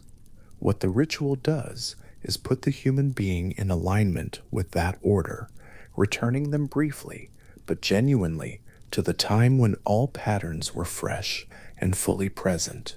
Whether one shares that cosmological framing or not, something in the observation persists, that the repetition of ancient gestures in ancient forms seems to orient human beings in a way that other kinds of activity do not. The ritual works. The question of why it works, whether the answer lies in the cosmos or the psyche, or the particular kind of attention that ritual attention is, may not need to be settled to notice the fact of its working. There is a ritual at dawn in a culture Eliad might have studied. The priest has learned the gestures from a priest who learned them from a priest before him. The chain of transmission, reaching so far back that the original instruction has become legendary rather than historical. He moves through the gestures now in the early light, and what is present in that movement is not personal. No part of what he is doing belongs to him in the ordinary sense of belonging. The words, the sequence, the timing of certain gestures against the first light, these were established before his birth and will continue after his death, and he is, for this duration, not a man with a personal history, but a participant in a pattern that has no biography. He finishes. The light has changed. He steps back into ordinary time, and the day begins. Joseph Campbell and Mircea Eliade were in conversation, directly and through their work, for much of their careers, and the tension between their framings, psychological against cosmological, the pattern as a feature of the psyche against the pattern as a feature of the world, is one that neither of them fully resolved. Campbell moved steadily toward a psychological reading of myth over the course of his working life.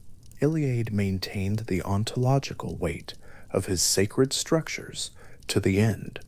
What neither of them doubted was the reality of the patterns themselves, the fact that across every tradition they examined, certain shapes returned with a consistency that simple cultural borrowing could not account for. The stories shared a grammar, the rituals followed a logic, and somewhere beneath the surface variety of gods, heroes, and sacred sites, there was a structural sameness whose origin remained genuinely open. Among the mythological figures that appear across the widest range of traditions, one of the most persistent is also one of the least dignified. The trickster is not a hero in the classical sense. He does not cross thresholds in order to acquire wisdom, defeat monsters, and return transformed. He arrives at crossroads without apparent direction. He disrupts the categories that other figures have carefully established. He is simultaneously the one who causes the problem and the one whose disruption, unexpectedly, creates the conditions for something new. In Native American traditions, he is often coyote, restless, hungry, frequently ridiculous, occasionally terrible, impossible to fix in one moral category because he moves through all of them without settling. In West African mythology, and in the traditions carried by the African diaspora across the Atlantic, he is Anansi the spider, who defeats more powerful creatures through cleverness rather than strength, who owns stories because he was willing to pay the price for them, who lives at the intersection of things rather than at any single point. And in Norse mythology, he is Loki, beautiful and destructive in equal measure, the companion of gods whose presence among them is both necessary and dangerous, whose tricks create the problems the gods must solve, and sometimes solve the problems the gods have created. In Greek tradition, he is Hermes, the messenger who moves between worlds, who guides souls, who invented the lyre and the first lie in the same afternoon. What all these figures share is a structural position rather than a moral character.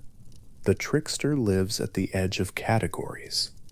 He exists at boundaries between human and divine, between the ordered and the chaotic, between what is permitted and what is forbidden. He does not respect the distinctions that other figures maintain, and his violation of those distinctions is not simply destructive. In most traditions, the trickster is responsible for some essential feature of the world as it now exists. Coyote, in certain plateau traditions, brought death into the world, not out of malice, but through a failure of foresight that is itself characteristic of the figure. Loki's interventions produce catastrophes that are also, and simultaneously, the conditions for the world's renewal. Hermes' role as the messenger between realms makes him indispensable precisely because he is not confined to any one of them. The trickster creates disorder, and from that disorder something that ordered thought alone could not have produced becomes possible. Jung wrote about the trickster in a late essay, and what he found there was a figure who represented, in his view, a layer of the psyche that was in some sense older than the more dignified archetypal figures, closer to the undifferentiated substrate of the collective unconscious, carrying the traces of a more archaic form of existence in which the boundaries between self and world, between animal and human, had not yet fully solidified. The trickster was, for Jung, not primarily a moral figure, but a structural one, the psyche's image of its own capacity to disrupt itself, to escape its own categories, to break what has become rigid in the service of what might grow. The fact that the trickster is usually depicted as a moral rather than immoral is part of his function. He does not choose to cause disorder. He simply is the principle of its possibility, existing at the border of every settled arrangement, unable to stay still. To stand with Coyote at a crossroads in the darkness before dawn is not a comfortable philosophical position. There is nothing resolved there. Coyote is neither arriving nor departing. He disrupts the boundary between the two roads simply by occupying their intersection, and whatever you had planned to carry safely from one territory to the other may not arrive in the form you intended. But the disruption is not random. It belongs to a pattern as old as the pattern of the hero's journey, as old as the pattern of the ritual that returns the priest to the time of origins. The trickster is one of the repeating shapes, one of the structures that appears wherever human beings have gathered long enough to tell stories about the way things work. His appearance and traditions with no contact with one another, the spider and the coyote, and the flame-haired Norse god, the sandal-winged Greek messenger, is one of the cleaner demonstrations available that the patterns being tracked here are not traveling between cultures, but arising independently within them. There is another figure who appears in the comparative record, not at the crossroads in the dark, but in a room full of glass vessels and slow heat and carefully encoded diagrams. The medieval alchemist is an odd figure to find in a study of mythological archetypes, and yet Jung spent a large portion of his later career attending to precisely this tradition, convinced that it contained, in a form that had been preserved without anyone fully understanding what was being preserved, one of the most detailed accounts of archetypal transformation available from any Western source. Alchemy, in the historical record, is a practice conducted by men and occasionally women who believed they could transform base metals into gold and produce, through the right sequence of operations, a substance called the philosopher's stone, a substance capable of healing illness, extending life, and completing the transformation of matter that nature had left unfinished. The texts they produced are dense with symbol and encoded instruction, written in a language deliberately obscure, full of images of serpents and kings, and queens and weddings, and deaths and resurrections. The laboratory itself, a room of furnaces and glass vessels, of carefully controlled temperatures and patient observation, was a space in which the practitioner was watching something happen to matter and believing, in some cases fervently, that the transformation of matter was the point. Jung had read deeply in these texts, and what he found there was not evidence for the literal transformation of metals.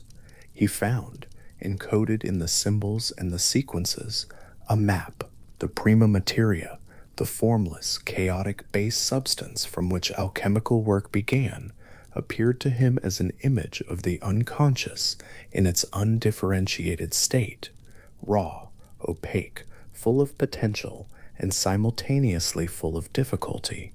The nigredo, the blackening, that was the first stage of the alchemical process, in which the prima materia was heated and broken down, appeared as an image of the initial stage of psychological transformation, the encounter with the shadow, the dissolution of what had been taken for granted, the necessary darkness before any new form could emerge. The stages that followed, the albedo, the whitening, the citrinitis, the yellowing, and finally the rubedo, the reddening, in which the work was complete, appeared in Jung's reading as the stages of individuation itself, the gradual movement of the psyche toward a greater integration of its own contents. The kanakunsho, which appears in alchemical texts as the central operation, the union of opposites, symbolized in medieval diagrams as a sun and moon meeting above a vessel, their conjunction producing something that neither could produce alone, was for Jung the alchemical image of the transcendent function, the psyche's capacity to hold its own contradictions in sustained tension until something new emerged from the holding. The image itself appears in cultures with no contact with medieval European alchemy, a sun and moon in paired conjunction, the marriage of masculine and feminine principles, the sacred wedding of opposites whose union produces a transformed world. This image, or its functional equivalent, appears in Hindu tradition, in Taoist cosmology, in the iconography of cultures separated from medieval Europe by oceans and centuries. The alchemist in his laboratory, then, is engaged in something more layered than a mistaken attempt at chemistry. He is working at a bench covered with glass vessels, watching transformations proceed through stages he believes he understands, but which his own symbolic descriptions suggest he understands, in a language deeper than his conscious theory. The furnace holds a vessel in which something is dissolving. He watches it with the attention of a man who believes the outcome matters, which it does, not in the way he believes, perhaps, but in a way that the symbols he uses to describe the process have been recording accurately for centuries. Something in the language of transformation, the sequence of dissolution and reconstitution, the image of union, producing something the separated elements could not produce.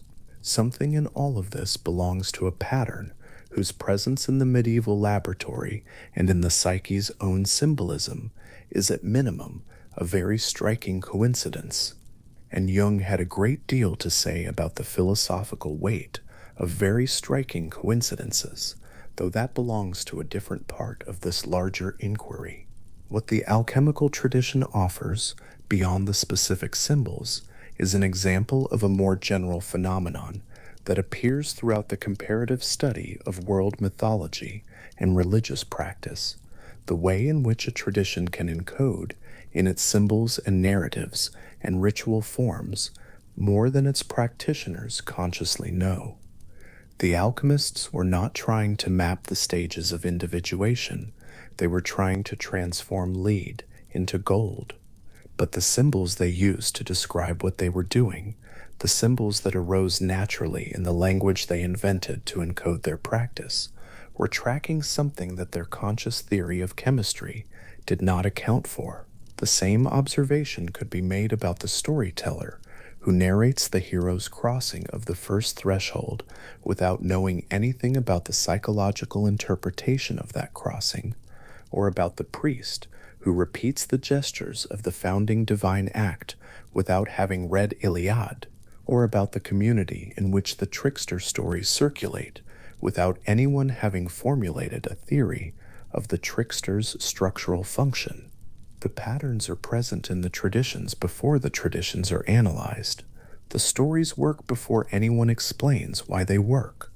The ritual orients before anyone traces the cosmological logic behind the orientation.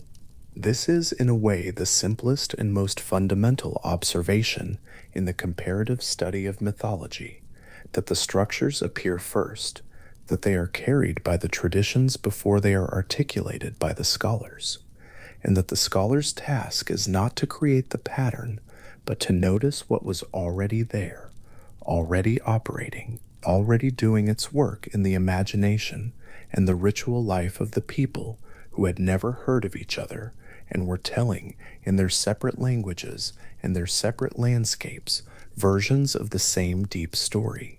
Joseph Campbell, in the library stacks years before the manuscript existed, had been doing this noticing. He was a man surrounded by stories, sitting in the silence of a great institutional library, in a city full of noise, reading his way through traditions that had grown up on opposite sides of the earth, and finding in them a shape he had not expected to find, and could not, once found, stop finding. The trickster at the crossroads appeared in one stack of books, and then appeared again, wearing different clothes and speaking a different language, in a stack of books on a different shelf, in a different part of the library. The hero's threshold crossing appeared in the Sumerian descent of Inanna, and appeared again in the Welsh stories of the Mabinogion, and appeared again in the heroic narratives of the Pacific Islands. The primordial flood that dissolves the world and makes it possible for a new world to emerge appeared in Mesopotamian cuneiform and in biblical Hebrew and in the Sanskrit texts of early Hindu tradition and in the oral accounts of indigenous communities in the Americas. The parallels visible, even before full translation, in the repetition of symbols for water, for a single survivor, for the small vessel of preservation, for the new earth that rises from the water when the water finally recedes.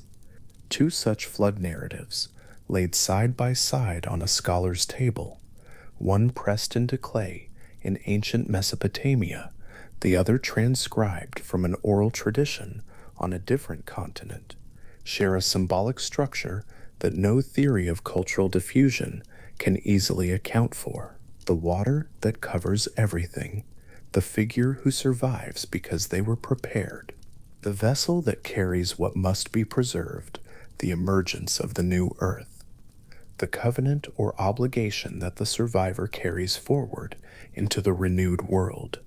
These elements are too consistent to be coincidental and too widely distributed to have traveled from a single source.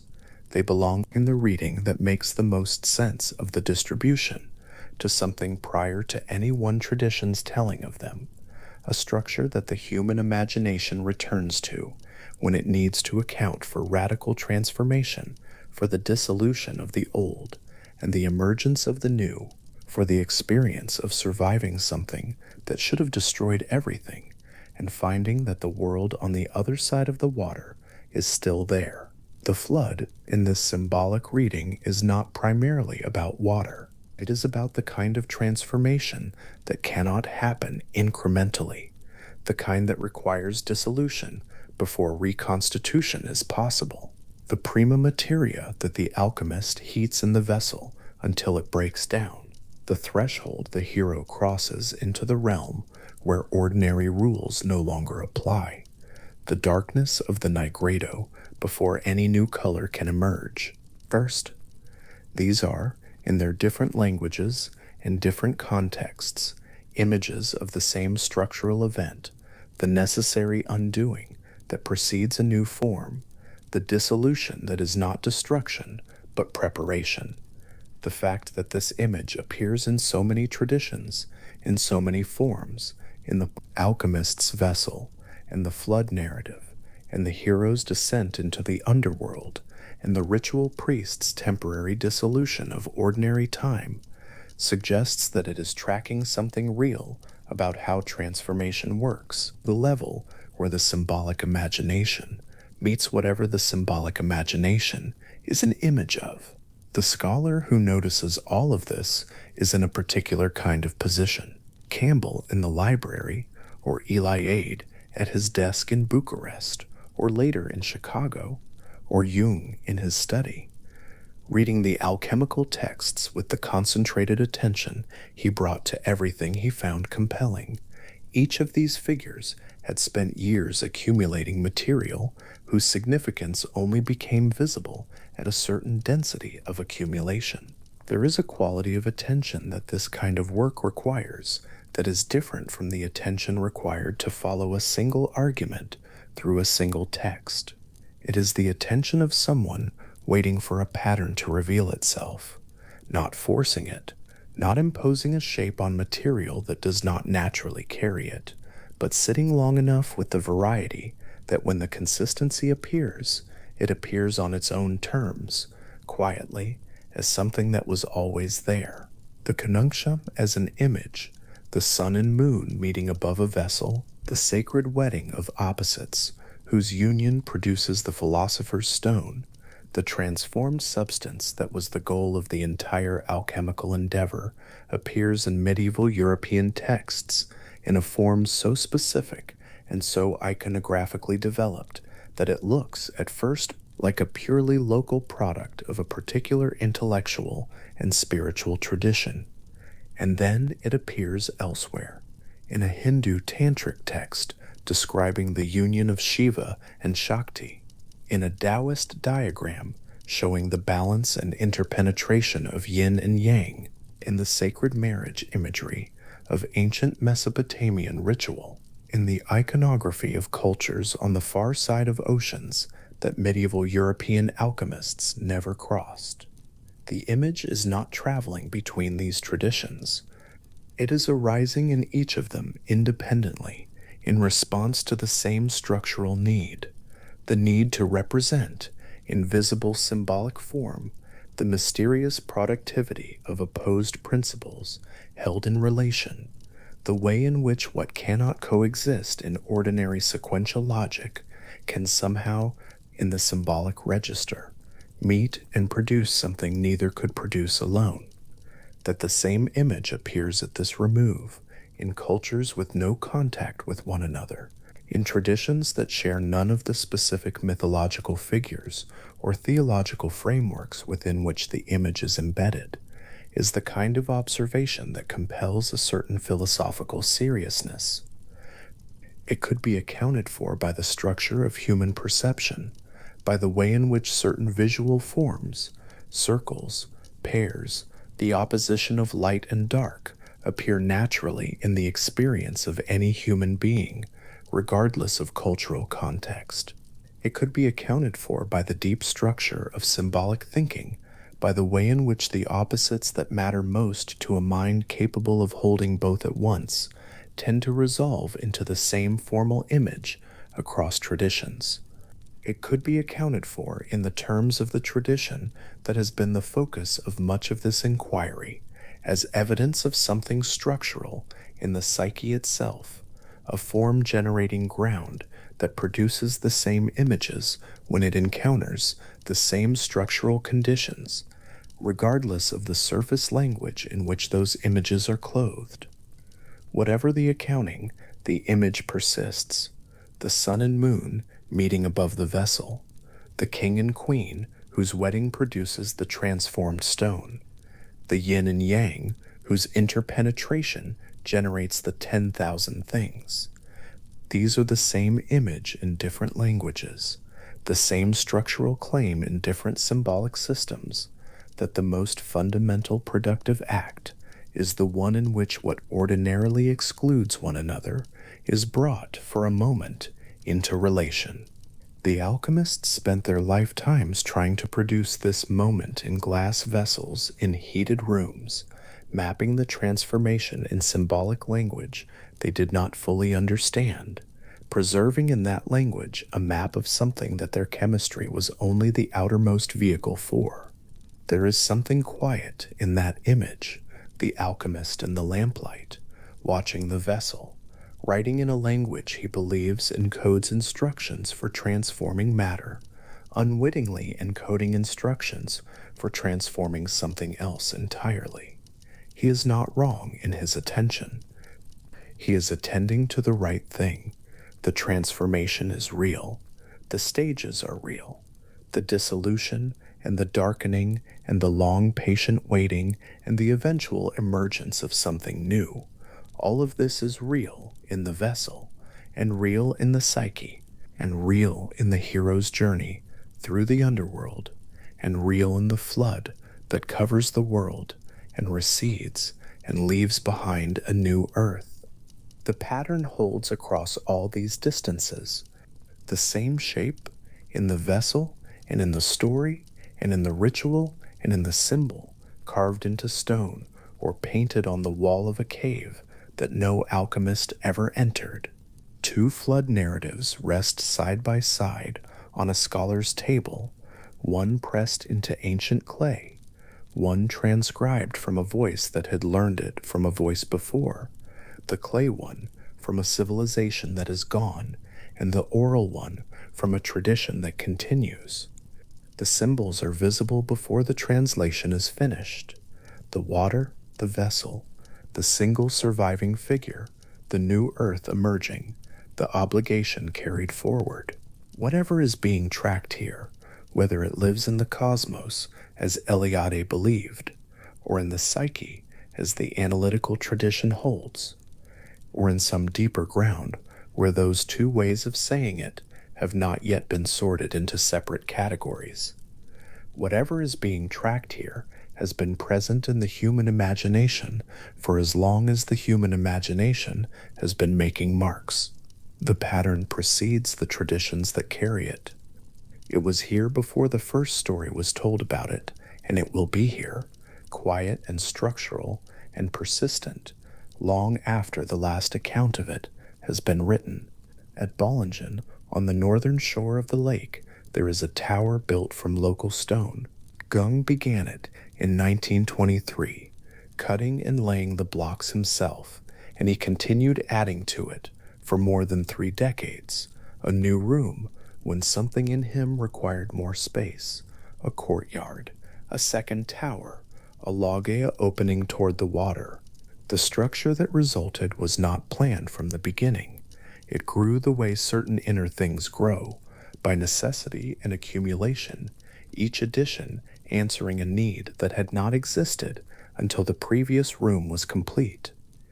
In the lowest room of that tower, where the walls were thickest, and the light came in at a low angle from a single small window, Jung sometimes sat alone, surrounded by stone he had shaped with his own hands and carved with symbols he had found in himself, before he found them in books. The room was cold even in summer. The silence in it was the particular silence of stone. He was an old man by the time he had finished building, or very nearly finished. The work never fully stopped. The carvings on the outer walls had been added over years, figures and inscriptions that marked the stages of an inner life that ran alongside his published work like a parallel current, sometimes touching it, sometimes running far beneath. He had built the tower, he said, because he needed a place that was entirely his own, not the house at Kusnacht with its consulting room and its library and its decades of patients and visitors, but something older and slower, a place where time moved differently and where he could sit close to whatever it was in him that preceded the professional life, the theoretical architecture, the correspondence that filled his later years. In the lowest room, sitting with the stone walls and the low light, he was not the author of the collected works. He was something prior to that.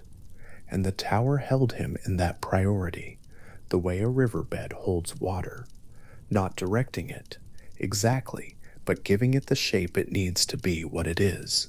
The word individuation, which Jung spent most of his working life trying to describe with precision, does not mean becoming exceptional.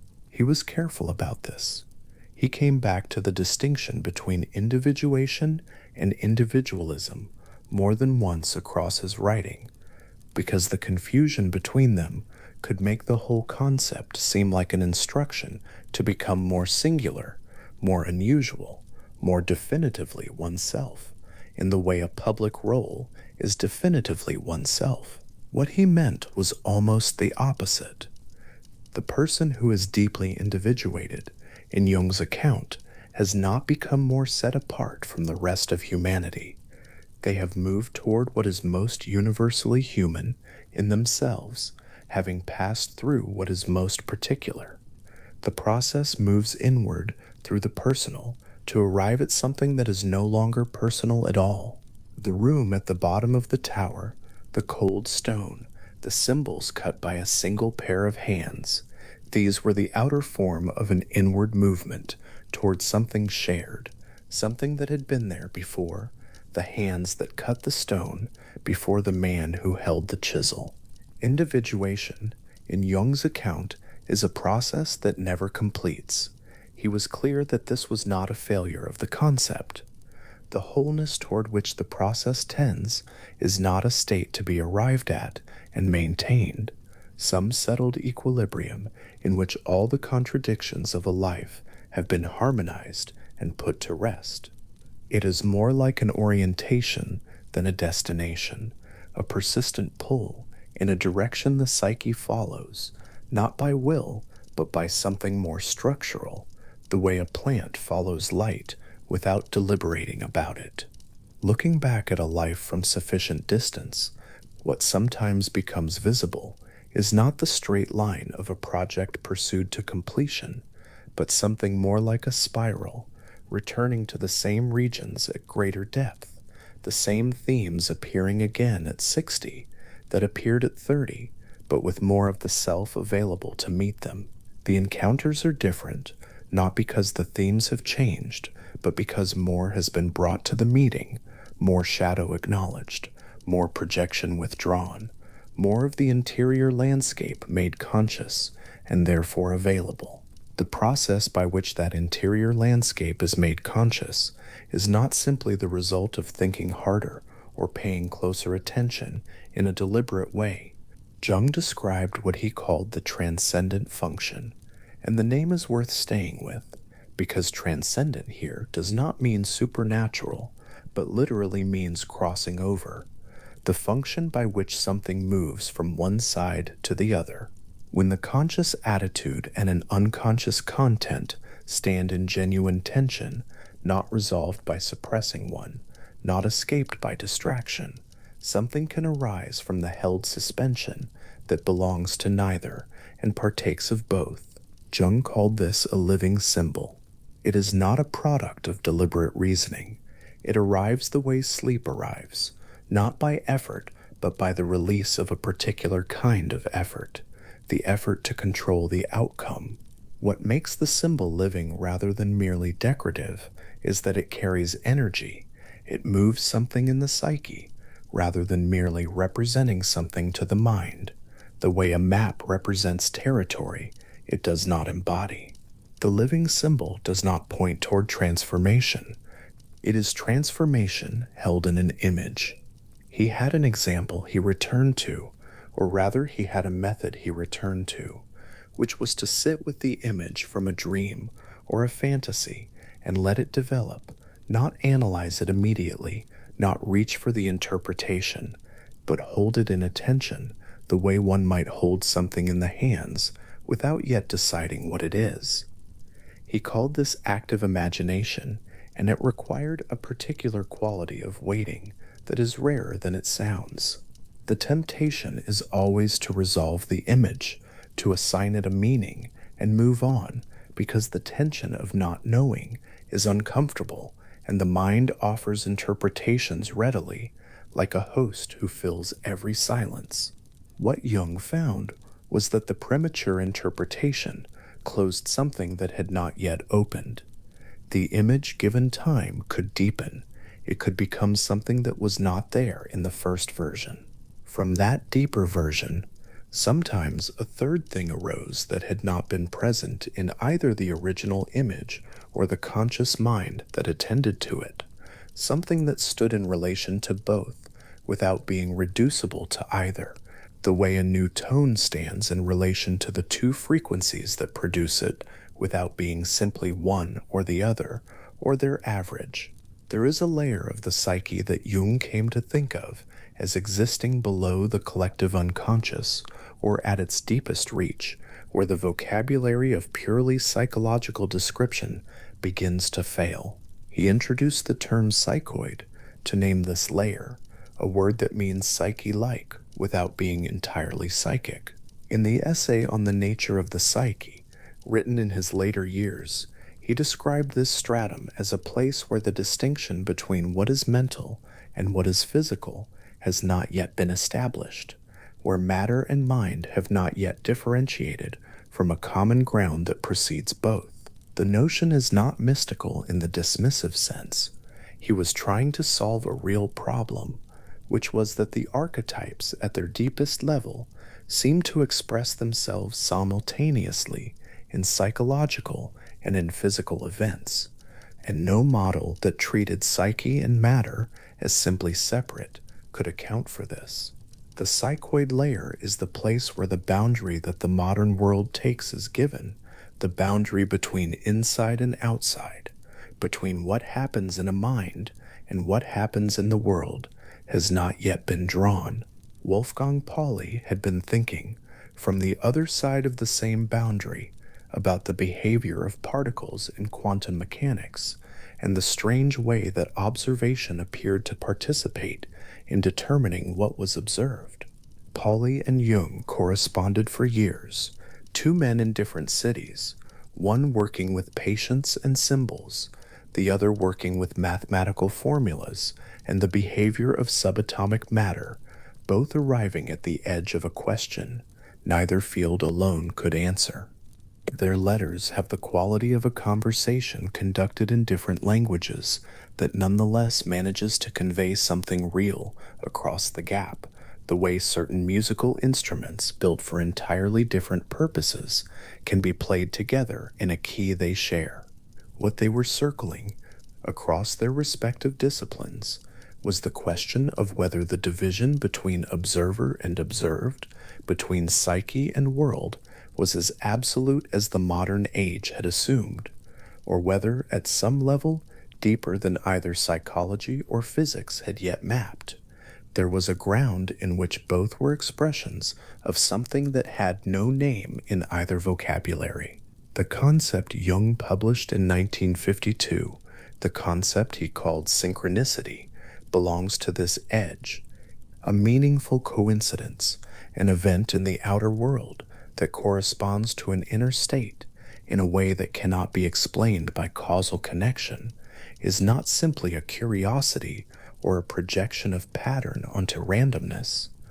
Jung's proposal was that meaningful coincidences point toward an ordering principle that operates across both inner and outer events, a principle that is acausal in the sense that it does not work through the chain of cause and effect, but through something more like affinity or correspondence, or what an older vocabulary would have called sympathy.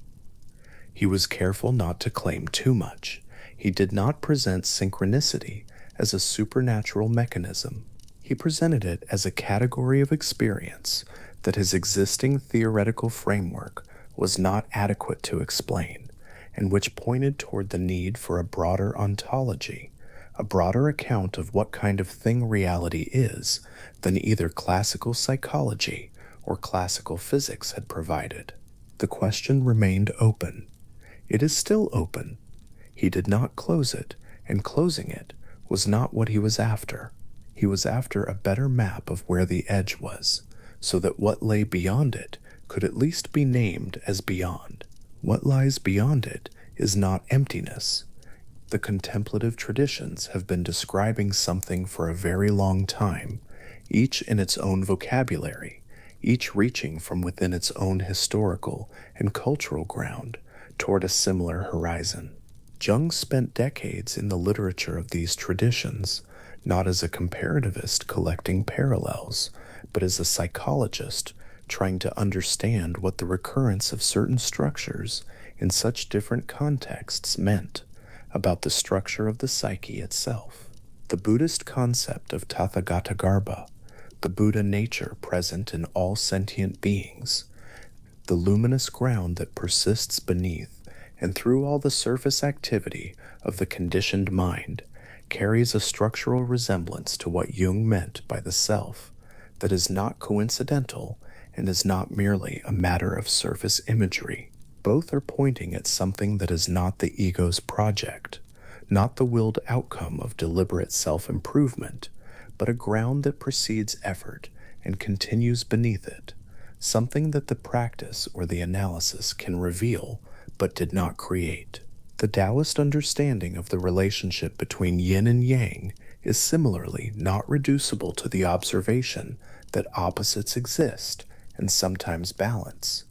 The balance it describes is not static equilibrium, but dynamic interpenetration, each pole containing the seed of the other, the movement between them generative rather than merely oscillatory, the whole pattern spinning continuously around a center that is not itself either pole. Jung had been describing something structurally related when he described the conjunctio, the union of opposites that appears in alchemical symbolism as the marriage of sun and moon above a vessel, the bringing together of what has been divided into a third thing that is more than either and cannot be produced by simply combining them. The symbol for this in alchemical manuscripts is often drawn in a way that holds the tension visible. The two figures separate, the space between them alive with something that has not yet taken form. Medieval alchemists drew this in Europe, in rooms that had no communication with the monasteries, in China, where the Taoist masters were writing about the same dynamic in a completely different idiom. The parallel is not proof of anything, but it is not nothing. In the Kabbalistic tradition, the structure of the Sephirot, the 10 emanations through which the Ein Sof, the infinite and unnameable ground, expresses itself in the created world, maps a movement from unity through differentiation and back toward unity that carries a resonance with the Jungian understanding of the psyche's own movement through individuation. The descent into particularity, the long work of differentiation, the eventual return toward wholeness from the level of a more conscious participation in what was always the case. This arc appears in Kabbalah as a cosmic process, in Jung as a psychological one, in Taoism as a natural one, and the differences in framing matter and should not be dissolved for the sake of a tidy comparison.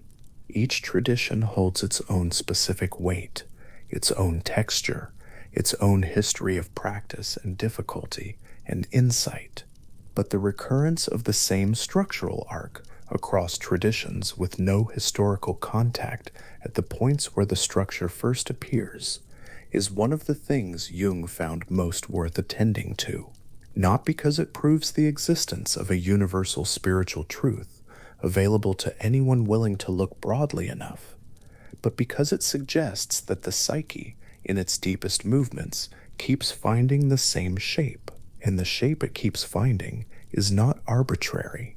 The Christian mystical tradition speaks of the unio mystica, the union with the divine ground that the great mystics described as the destination of contemplative practice, the place where the distinction between the soul and its source, becomes not abolished exactly, but transparent. Meister Eckhart in the 14th century described the ground of the soul as identical with the ground of God, not metaphorically, but ontologically, the deepest layer of the self coinciding with the deepest layer of what is. This is not easy to reconcile with orthodox doctrine, which is why Eckhart's work was subject to official censure, but the difficulty with doctrine does not diminish the precision of the experience he was describing. Jung read Eckhart with the attention he gave to the alchemists as a document of the psyche's own movement, encoded in the language of a particular tradition, pointing toward a structure that the tradition did not invent, but expressed. The wholeness the mystics describe is not achieved. It is recognized. The recognizing is different from the making. What was always the case becomes available to a consciousness that has cleared enough of the obstruction to see it. The mandala appears in these traditions too, in forms that carry the same basic geometry. The rose window of a Gothic cathedral arranges the light through a circular pattern divided into quarters, centered on a luminous core. The Thangka paintings of Tibetan Buddhist tradition show circular mandalas in which the cardinal directions are marked, a deity at the center, the whole structure oriented around a point of stillness in the midst of elaborate movement. The medicine wheel of various indigenous North American traditions organizes the directions of the world and the stages of life around a centered circle. These are not the same image. They carry very different specific meanings within their respective traditions, and those differences are real and not to be smoothed over.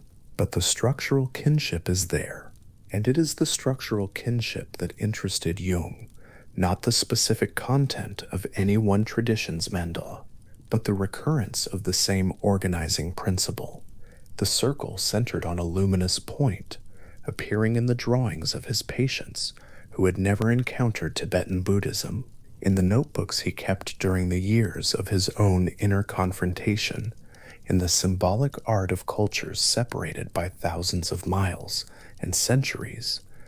One of his patients, a person in analysis with no particular knowledge of art history or religious iconography, began producing drawings during the course of their work together. The drawings, made over a period of months, became increasingly circular, increasingly organized around a central point, until what appeared on the paper was unmistakably a mandala, 4 quadrants, a luminous center, the whole form radiating symmetry. When Jung placed this drawing beside a thangka from a Himalayan monastery, the correspondence was visible before any explanation was offered, the way 2 faces from different families can nonetheless share an expression that is, in its essentials, the same. The patient had not derived the form from any external source. The form had arisen from within, following the same path that an ancient tradition had codified centuries earlier on the other side of the world. Jung took this as evidence not of mystical transmission, but of structural necessity. The mandala was what the psyche drew when it was drawing itself, the outer form taken by an inner wholeness that the analytic process had brought closer to expression. Wholeness, in this understanding, is not the same as perfection.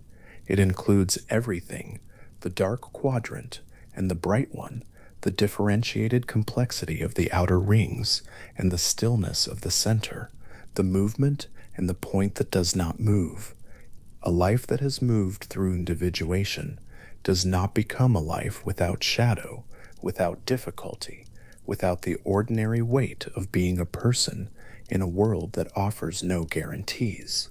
What changes is the relationship to all of it, the capacity to hold more of it consciously, to recognize the patterns in it, rather than being entirely carried by them, to bring more of the total self to each encounter, rather than only the portion the persona permits. The tower at Bollingen was not built in spite of the difficult decades Jung passed through. The years of disorientation after the break with his early mentor, the long inner confrontation with material that resisted all his professional categories, the periods of doubt about the theoretical framework he was constructing. It was built through all of that.